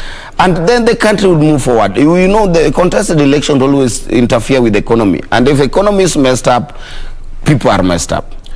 And of which now brings in another matter, and it was raised also through the Maraga decision. It's about the transmission of the results. There's two ways to do about it. There's the electronic way, and there is the paper-based way with cross-checks. And you know, there was so much about, you know, the GPS of the KIMS kits, the GPS position, where they were located. Can they give their location if asked and transmit the results? Then which is the best way to go about this, having learned from 2017 with the Supreme Court having made a decision on the results, on the path of on the results path, and finally making sure that it is implemented effectively? What should happen is this: technology is here with us. We can never try to go back to the paper-based whatever. I will not advocate for it. We must embrace technology, but this technology must be audited. That is why we talked about the audit of elections, which has not been done. The servers have never been audited. You realize even in the recent Kiambaba election, there was a tweet before the end of the election where the Honorable MP for Gatundu, Moses Kuria, said they have spotted some individual running to a certain planet with KIMS kit. So those are the kind of things that the issues of GPS location, so that we know this KIMS kit is at a certain particular location, and that is the location where voting is taking place. So this boils down to audit. If we audit our electoral process, we will know the challenges. What should we improve? What should we done? What should we actually ensure that we continue with that acted perfectly? So these are about audits. So we cannot go back about paper-based process. The electronic technology is here, and you know, you remember about the issue of voter register. Which one is the real register? The green book or the black book or what? Or the or the one that's in the soft copy. But it brings another issue then. Then how do you, for example, cater for somebody who may have lost an arm or may have been born without an arm in that case, such that you can pick the ordinary biometrics, which would be a fingerprint or a thumbprint? You know, we don't have electronic voting. We have electronic voter registration. Yes, that is true. We just register. So if someone really, and because we have even the Juakali artisans, it might have interfered with your fingerprints or what. But we know we have other, the commission must ensure that they come up with other alternative modes of verification to ensure that this is Daniel Wahome, this is Charles Omanga.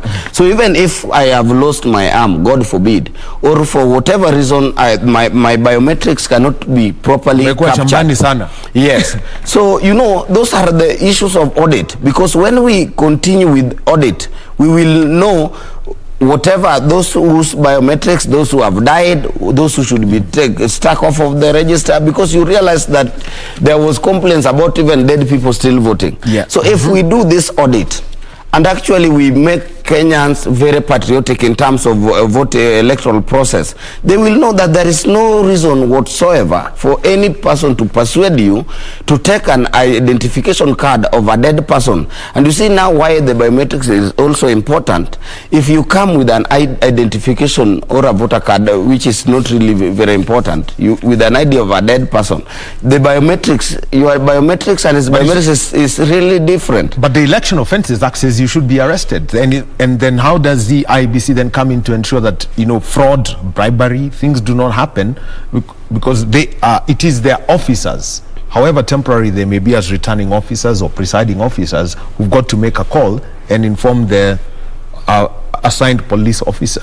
You know what happens is this calls for the patriotism in an individual, because for you even to engage in such a criminal act as an individual, you must know, you must have a guilty conscience that actually what I'm doing is wrong. And these things are always done through persuasions. There are certain individuals who have interest in electoral process, who are interested in the results and the outcome of each and every elections, that persuades people.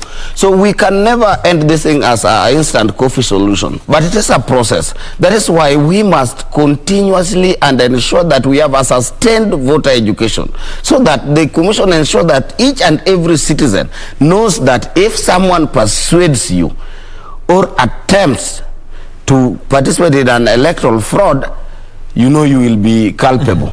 So this, some people think that participating or going to use an ID of a dead person is not an offense because maybe they don't know. That is impersonation. Yes, so they don't know. So you must ensure that these people are told, and Kenyans understand that if you do so, you will be culpable and it is a criminal act.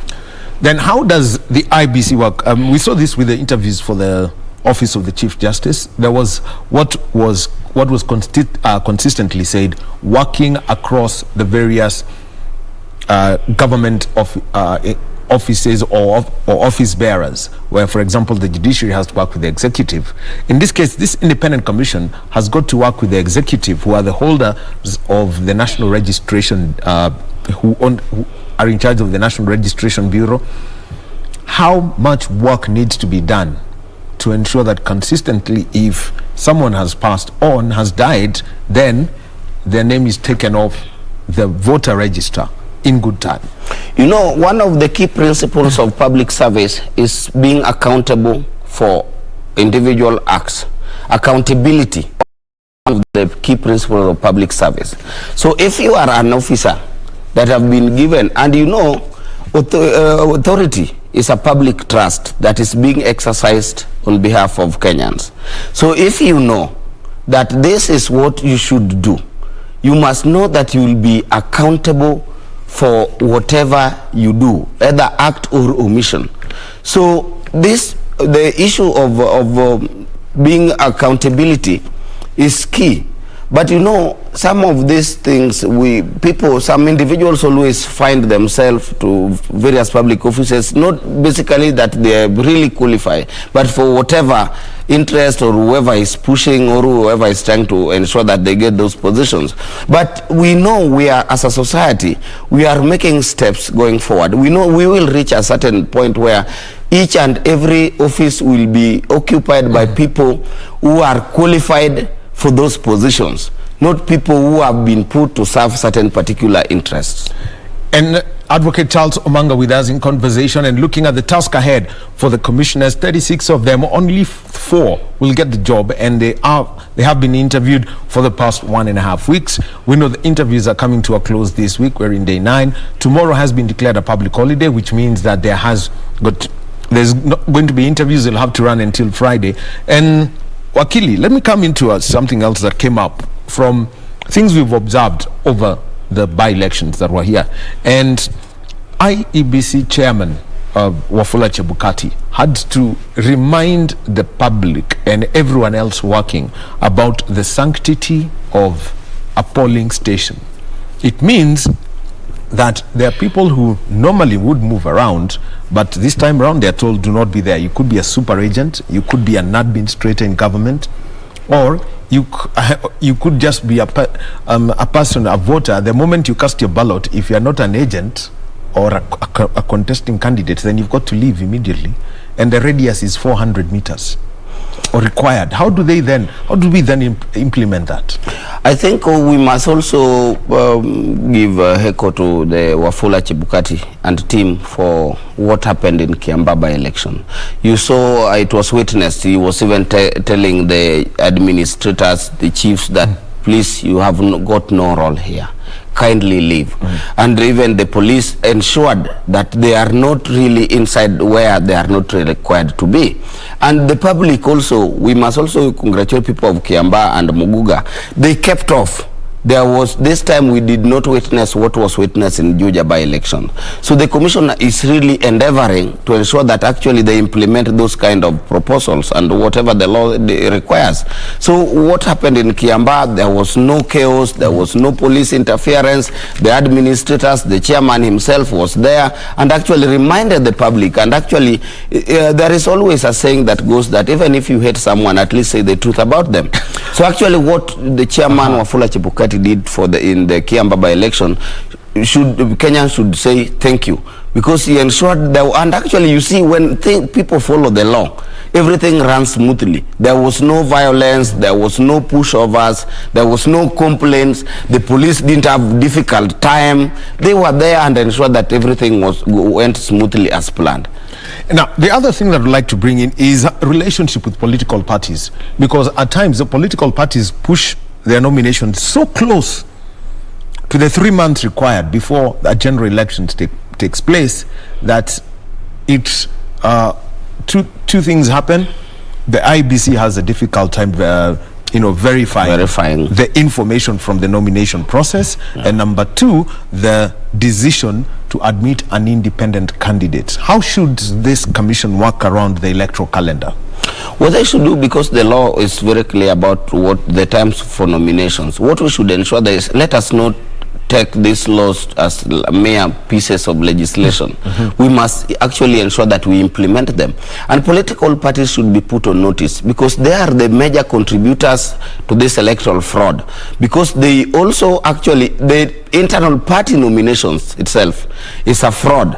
They fraudulently try to rig out other candidates, and that is why they push it so close, so that they think that you will not have an opportunity to have any other alternative. So the commission should ensure that they must ensure that whatever calendar they are trying to put up, because we are nearing the next election, political parties must be told at this particular time, you must ensure that we have the names of your candidates, so that they can also verify their documents, they can verify whether they consent to the ethical standards, because this is why we sometimes get some not really qualified leaders in positions, because there is no time even to verify. Then this information come much later, that there is nothing we could do. You can also not blame the commission, and these political parties, these individuals, they are again the ones who blame the commission, but it is them who actually put so much pressure. Playing victim when they have the perpetrator. Actually. Well, Advocate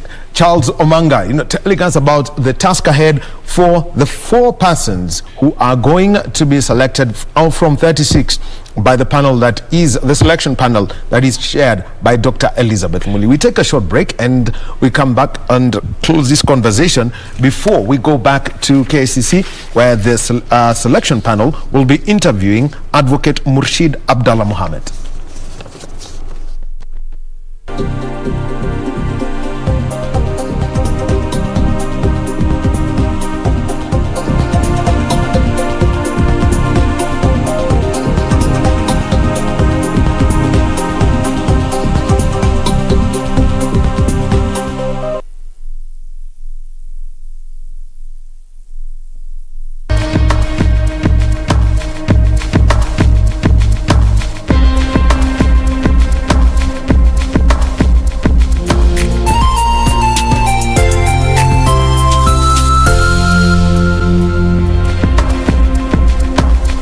Be sure, check out for a KDIC sticker in your banking hall. KDIC, protecting your deposits.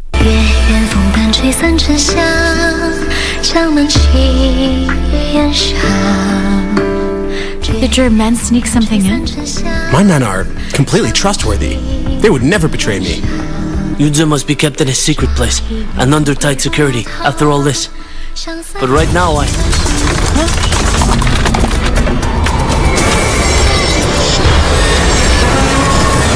that you're not only my wife, but you are also Princess Qin. If I didn't drain the poison from his blood, he would be dead.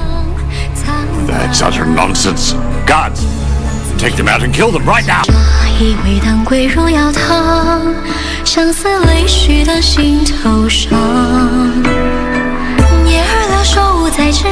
Quiero amarte de una forma diferente. de otro modo. Now I know why she always hid herself and never approached Yvonne. She told me she was afraid he might confront her for abandonment. I can't accept this proposal. It's nothing compared to what I deserve. Mr. Montesinos believes that he's giving you a fair and generous offer. I could just blurt out to the cops. If I don't pay for his bail, he would spill the beans. My love! Where are you, my love? Wait, that's Mariana. Who let you in here? De una forma diferente, de otro modo, nunca igual al de otra gente. It's your romance, your drama, and intrigue. But this was your plan all along, eh? I want you out of my house. Your game, your heroes.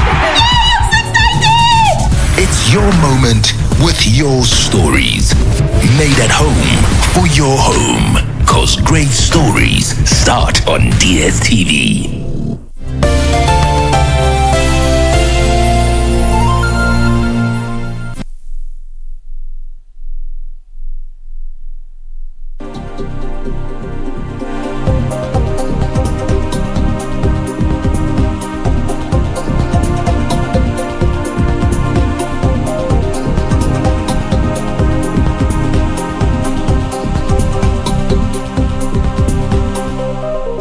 Well, welcome back to News Check on this Monday morning. It's the 19th day of July 2021. It is day number 9 of the interviews for the candidates of for the position of IEBC Commissioner. And this morning we had Professor Michael Napoo Ilukwol Lokuruka from Turkana County. He is a former member of the Public Service Commission, Director of Research, Innovation and Extension at the Karatina University, and he's been an advisor to the former Ministry of Northern Kenya and also the county government, and also a Center for Minority Rights and Development. Also coming up after this is going to be Advocate Murshid Abdallah. He's from Mombasa County.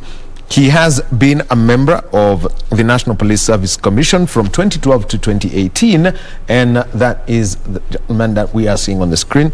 And he was also a member of the Interim Independent Boundaries Review Commission from 2008 to 2009.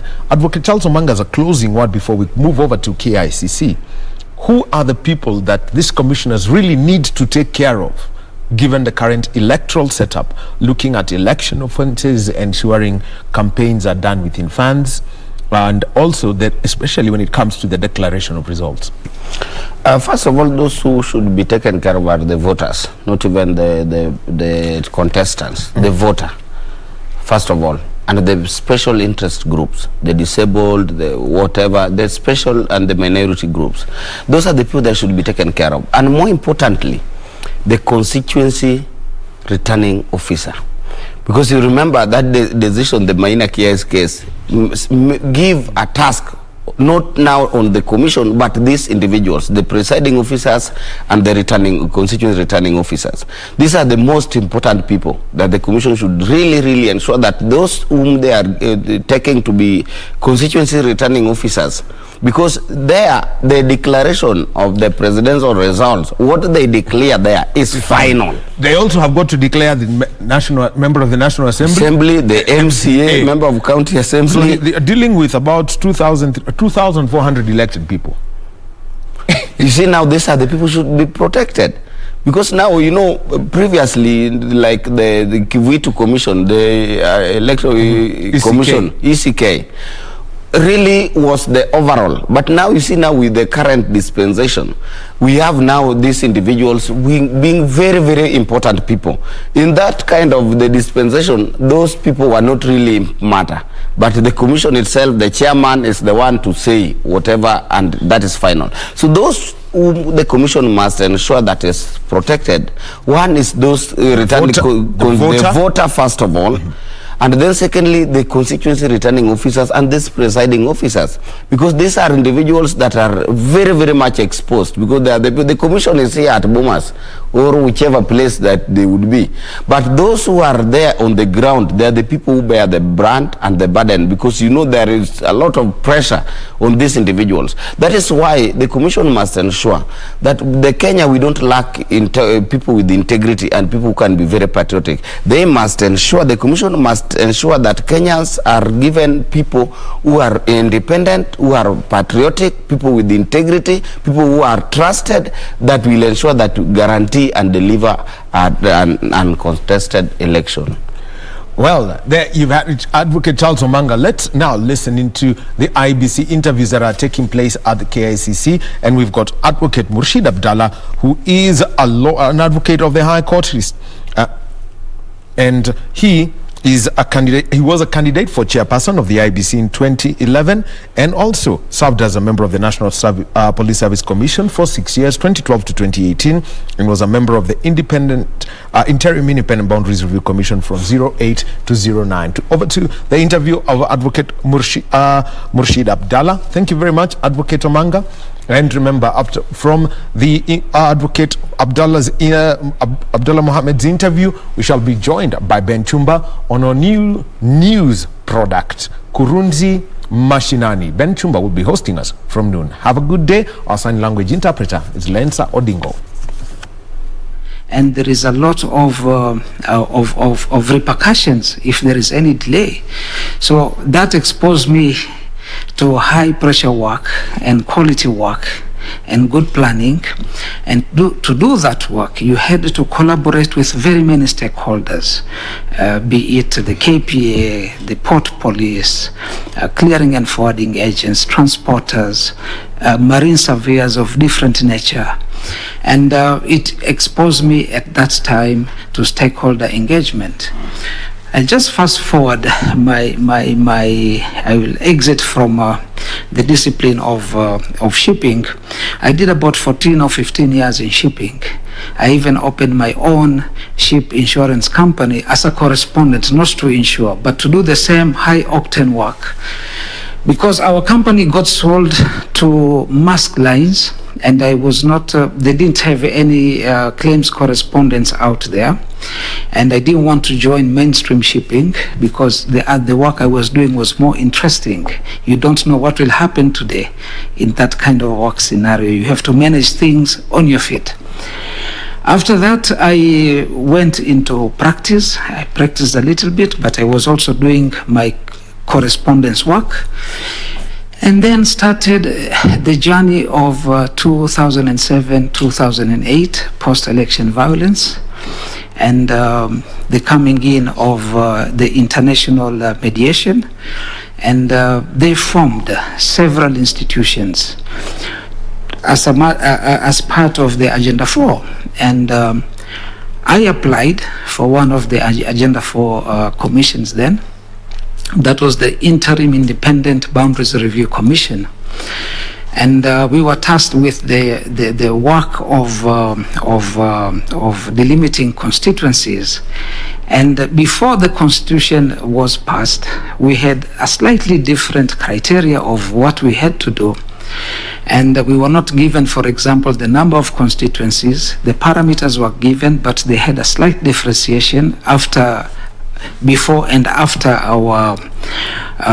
the promulgation of the Constitution. So we started working, we collected the necessary information from the public. We did the agenda, we unpackaged what our mandate would look like. It was a new constitution, so we had to establish structures. I was an integral part of those who were doing the structures. I was the only advocate or person with legal training in the Boundaries Commission. So I led, and we all did it in a collegiate manner, and packaging and setting up of the structures. And it was a very short time frame to do the work, 1.5 years, very contentious. We are coming from a post-conflict society. Boundaries, we know they're very emotive. So we had to manage the issues around it. We dealt with politicians because on the ground they will be there. Each one wants to have a better edge from the other, also they thought. But because of very aggressive public participation, very aggressive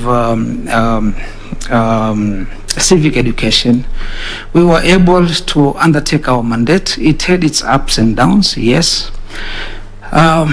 We finished our work right at the nick of the moment, and in between, going back, we transversed from the older constitution to the new constitution, so we had to redo quite a bit of work. For example, we couldn't do the wards anymore because that was not part of our initial mandate, and we had already done the civic and people participation on the ground. We couldn't do it again, so we proceeded with the delimitation of the constituencies. We were, with the new constitution coming in, we were to gazette our findings. We prepared, gazetted the findings, but then the findings were not gazetted. There were court cases at the eve of our mandate lapsing, which stopped us from proceeding anymore with it. And but we submitted our findings to Parliament, which was part of the requirement. After that, we exited, and our work as the Boundaries Commission was to do the boundary delimitation and to increase the additional constituencies, which were now from 210 to 290, along those parameters that were required. So we worked, we did that, we delimited, we gave the names to the boundaries, we gave the descriptions, but we had an issue around when we submitted the findings for publication, and the court cases came in between. The matter was then taken over by the new commission, which exited from the independent interim election commission. The new constitution now merged the two, as it were, but it was a brand new constitution with people who want to come in. They had to do fresh applications. So what we did was we exited, and it was taken up by the current body, IEBC, and our work was validated.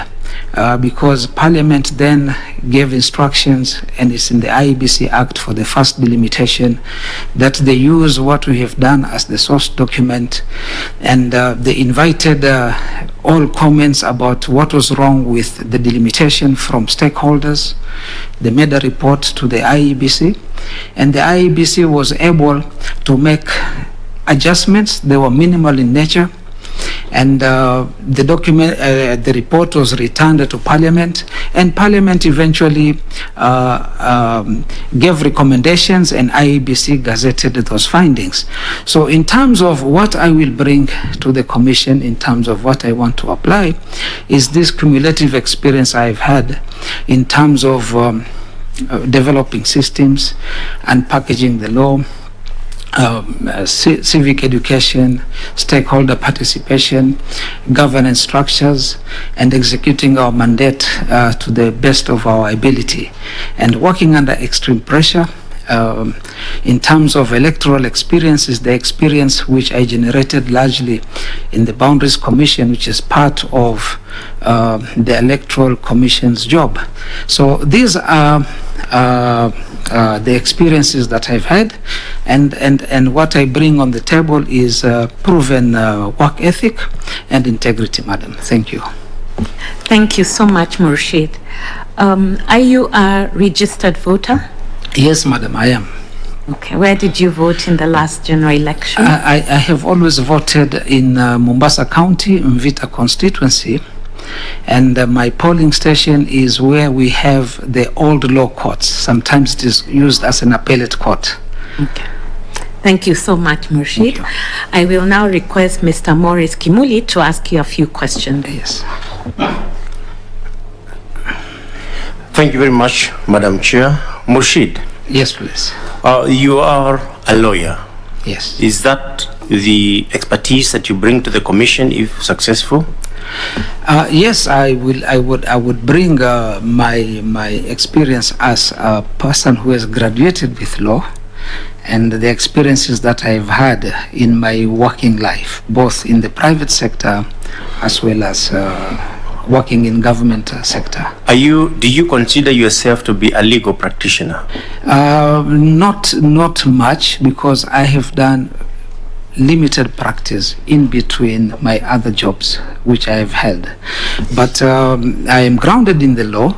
I've studied the law. I have a knack of issues around governance, merged with political science, of course. Looking at your CV, sir, yes, I can see that you have indicated that from 2018 to date, yes, you have been working with Murshid A. Advocate.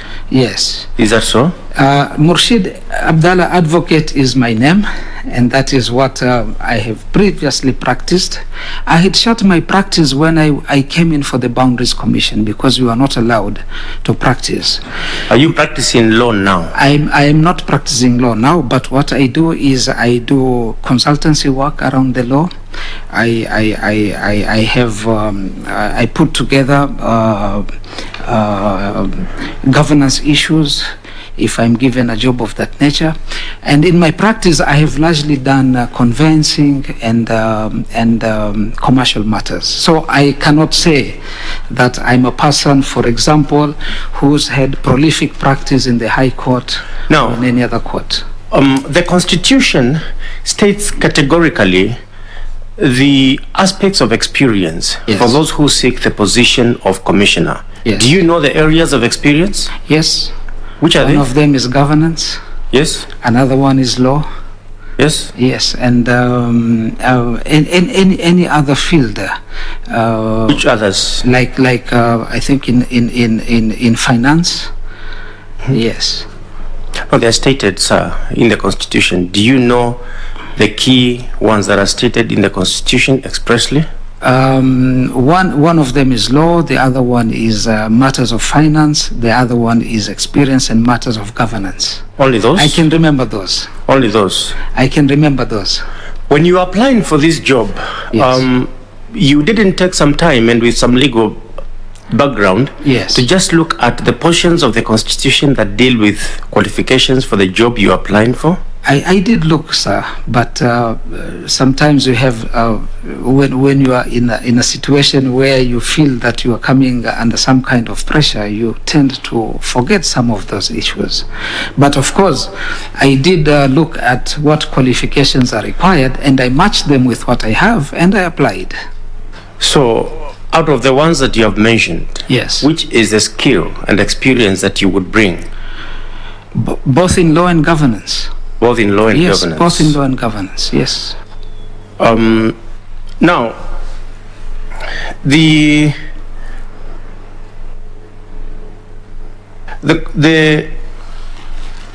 as well as public administration, sir. As well as public administration. Now, this is not the first time you're interacting with the Commission. From your CV and from what you have stated, you have worked with the Commission, although differently constituted. But you also have worked with the National Police Service Commission. Yes, indeed, I have. From 2012 to 2018. Correct. And from 2018, apart from just being in your law firm, you've not done anything else major?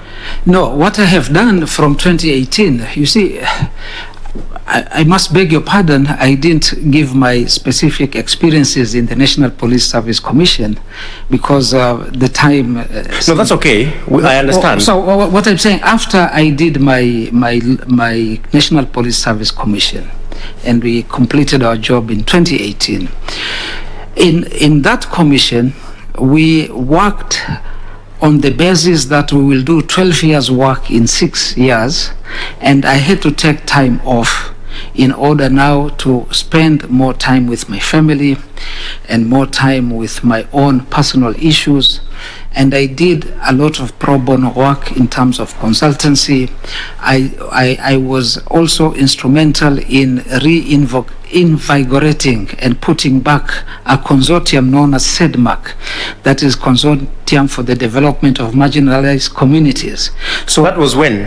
After I finished my National Police Service Commission. That is 28, after 2018? After 2018, yes. After 2018? Yes. So I did that.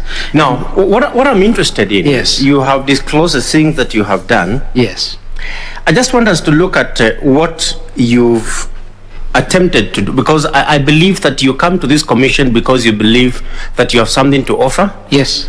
And if something else crops up tomorrow, you will not leave and believe that you have something better to offer to somebody else other than the commission. I believe that you want to stay. Definitely. If you are successful. Definitely. Now, after you served in the interim commission, yes, 2009-2010, yes, you applied for the same job when it was advertised. Yes, I did apply for the same job when it was when it became now the interim, the Independent Electoral and Boundaries Commission. And I do recall I applied to be a commissioner in that commission initially. I was not shortlisted as a commissioner, despite what you had done. Yes. I was not shortlisted. Then you applied to be chair? Then after a while, because the first round of the adverts for the chair did not return a good number of candidates, I applied for the chair of that commission, and I was shortlisted for the chair of the commission. And I attended the interview, but my brother Ishaq Hassan was fortunate to be so appointed. I remember I also had Madam Kokimuli with us for that same job. Yes. You were actually recommended. Were you recommended for appointment? I believe I was, yes. Now, in 2016, yes, did you also apply again to join the commission? 2016. Yes. I applied. You applied? Yes, I did. I did apply.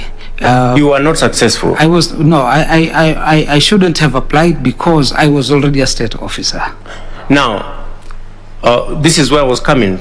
Yes. By the time you applied in 2016 to join the Electoral Commission, yes, this country had given you a job in an independent commission, the National Police Service Commission. Yes. You were actually serving a 6-year term. Right. And you had 2 years to go. Yes. And with 2 years to go in the National Police Service Commission, you presented an application to join another independent commission, the Electoral Service. Yes. Did you intend to bail out of the National Police Service Commission? You see, I have a specific knack and attraction for the Election Commission. In as much as I was working in the National Police Service Commission, I had already done 4 years of that commission, and because I had previously applied for that, you felt that you were better suited to the Electoral Commission? Not even better suited. I had done quite a bit of work in the Police Service Commission, and most of the work, in my view, at that time, was concluded. Was concluded. Yes. Fair enough. Somebody else will pick up that. Yes. But you didn't resign. Yes. To say, I have done enough. Yes. I need to leave the National Police Service. Right. When you are not successful to join the Electoral Commission in 2016, yes, you continue to serve the National Police Service for 2 years, yes, earning public money, despite your inner feeling that your work had been done. I was very committed to the National Police Service Commission. The question of me having now gone to the IEBC is a moot point because I didn't go there. And I served with the best of my ability. People stopped you from joining. You didn't stop yourself. No, you applied. Those who are selecting, yes, did not select you. They didn't. Had they selected you, you would have left the National Police Service Commission. Yes, I would have resigned and joined the Election Commission. Okay. You say that your key experience and interest was in electoral matters. Yes. Please confirm, in 2020, yes, you made an application to join the Data Commission. Yes. Now, the Data Commission is not Electoral Commission. It is not the Electoral Commission. You were not successful. The thing was, the Data Commission job was available, The Data Commission job is also a key commission. The Electoral Commission job was not advertised, but if the two were advertised together, I would have applied for the national, the IEBC. Now, just confirm, sir, yes, that in this around the same time, you also applied to join another independent commission. Correct. That is the National Lands Commission? Yes, I did. And you applied because a job was available with the National Lands Commission? That is true. And now that the IEBC has advertised, you feel that now your time has also come? You see, if I don't get the IEBC job, and there is another advert for another commission job or any other state job, I would apply for it. Because first of all, also working is a means of earning a livelihood. And if you look at the common trend with all my applications, the applications at jobs whereby you perform a key duty in matters around governance and the prosperity of the republic. Do you believe, I understand, yes, that, do you believe that your law firm, yes, can serve this country? You see, it's a completely different issue when you're working for a state office and you're working for a private firm. Not only that, like I said, I had already, in my working and my passion for public service, I had already lost a number of years of practice, and my clients had all gone. That's okay, I get your answer. Yes. Just confirm yet again, yes, that in 2019, yes, immediately after leaving the National Police Service Commission, yes, you applied to be a judge of the Court of Appeal. I did. You were interviewed publicly. Interviewed. Yes. You were not successful. I was not successful. So you agree that you have been, pardon me for this, yes, but you've been all over. I've not been all over. You've not been all over. I have been applying. That's okay. Now I get available you. Jobs. Let me not press you on that. Yes. Then independent commissions. Do you understand the reason why we have term limits in our constitution for elected officers? For example, the presidency. Yes. You can't go for more than 2 terms. Definitely. The office of the governor. Yes. Why do we have term limits? You have term limits so that, for example, for the president, so that when the time comes, the voters are able to change and to look at whether the office bearer is able to take the aspirations of those who are voting him to the next level. And I would like to demarcate between office term.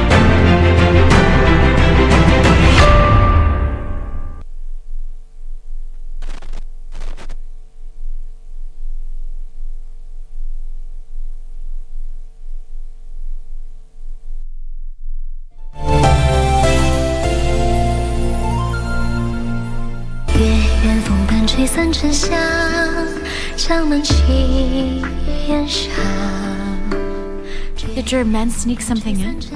My men are completely trustworthy. They would never betray me. Yunza must be kept in a secret place and under tight security after all this. But right now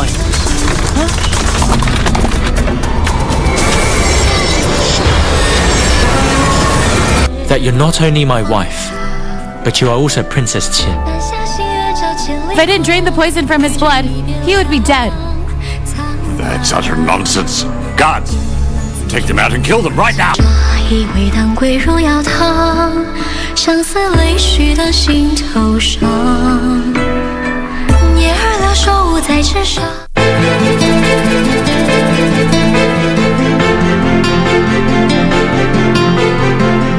Safari, kama hauna usingizi, jiokote uende ukautembele mbele. Unachokitafuta kutoka kwangu, nitakupatia sawa yako ukae mahali pako.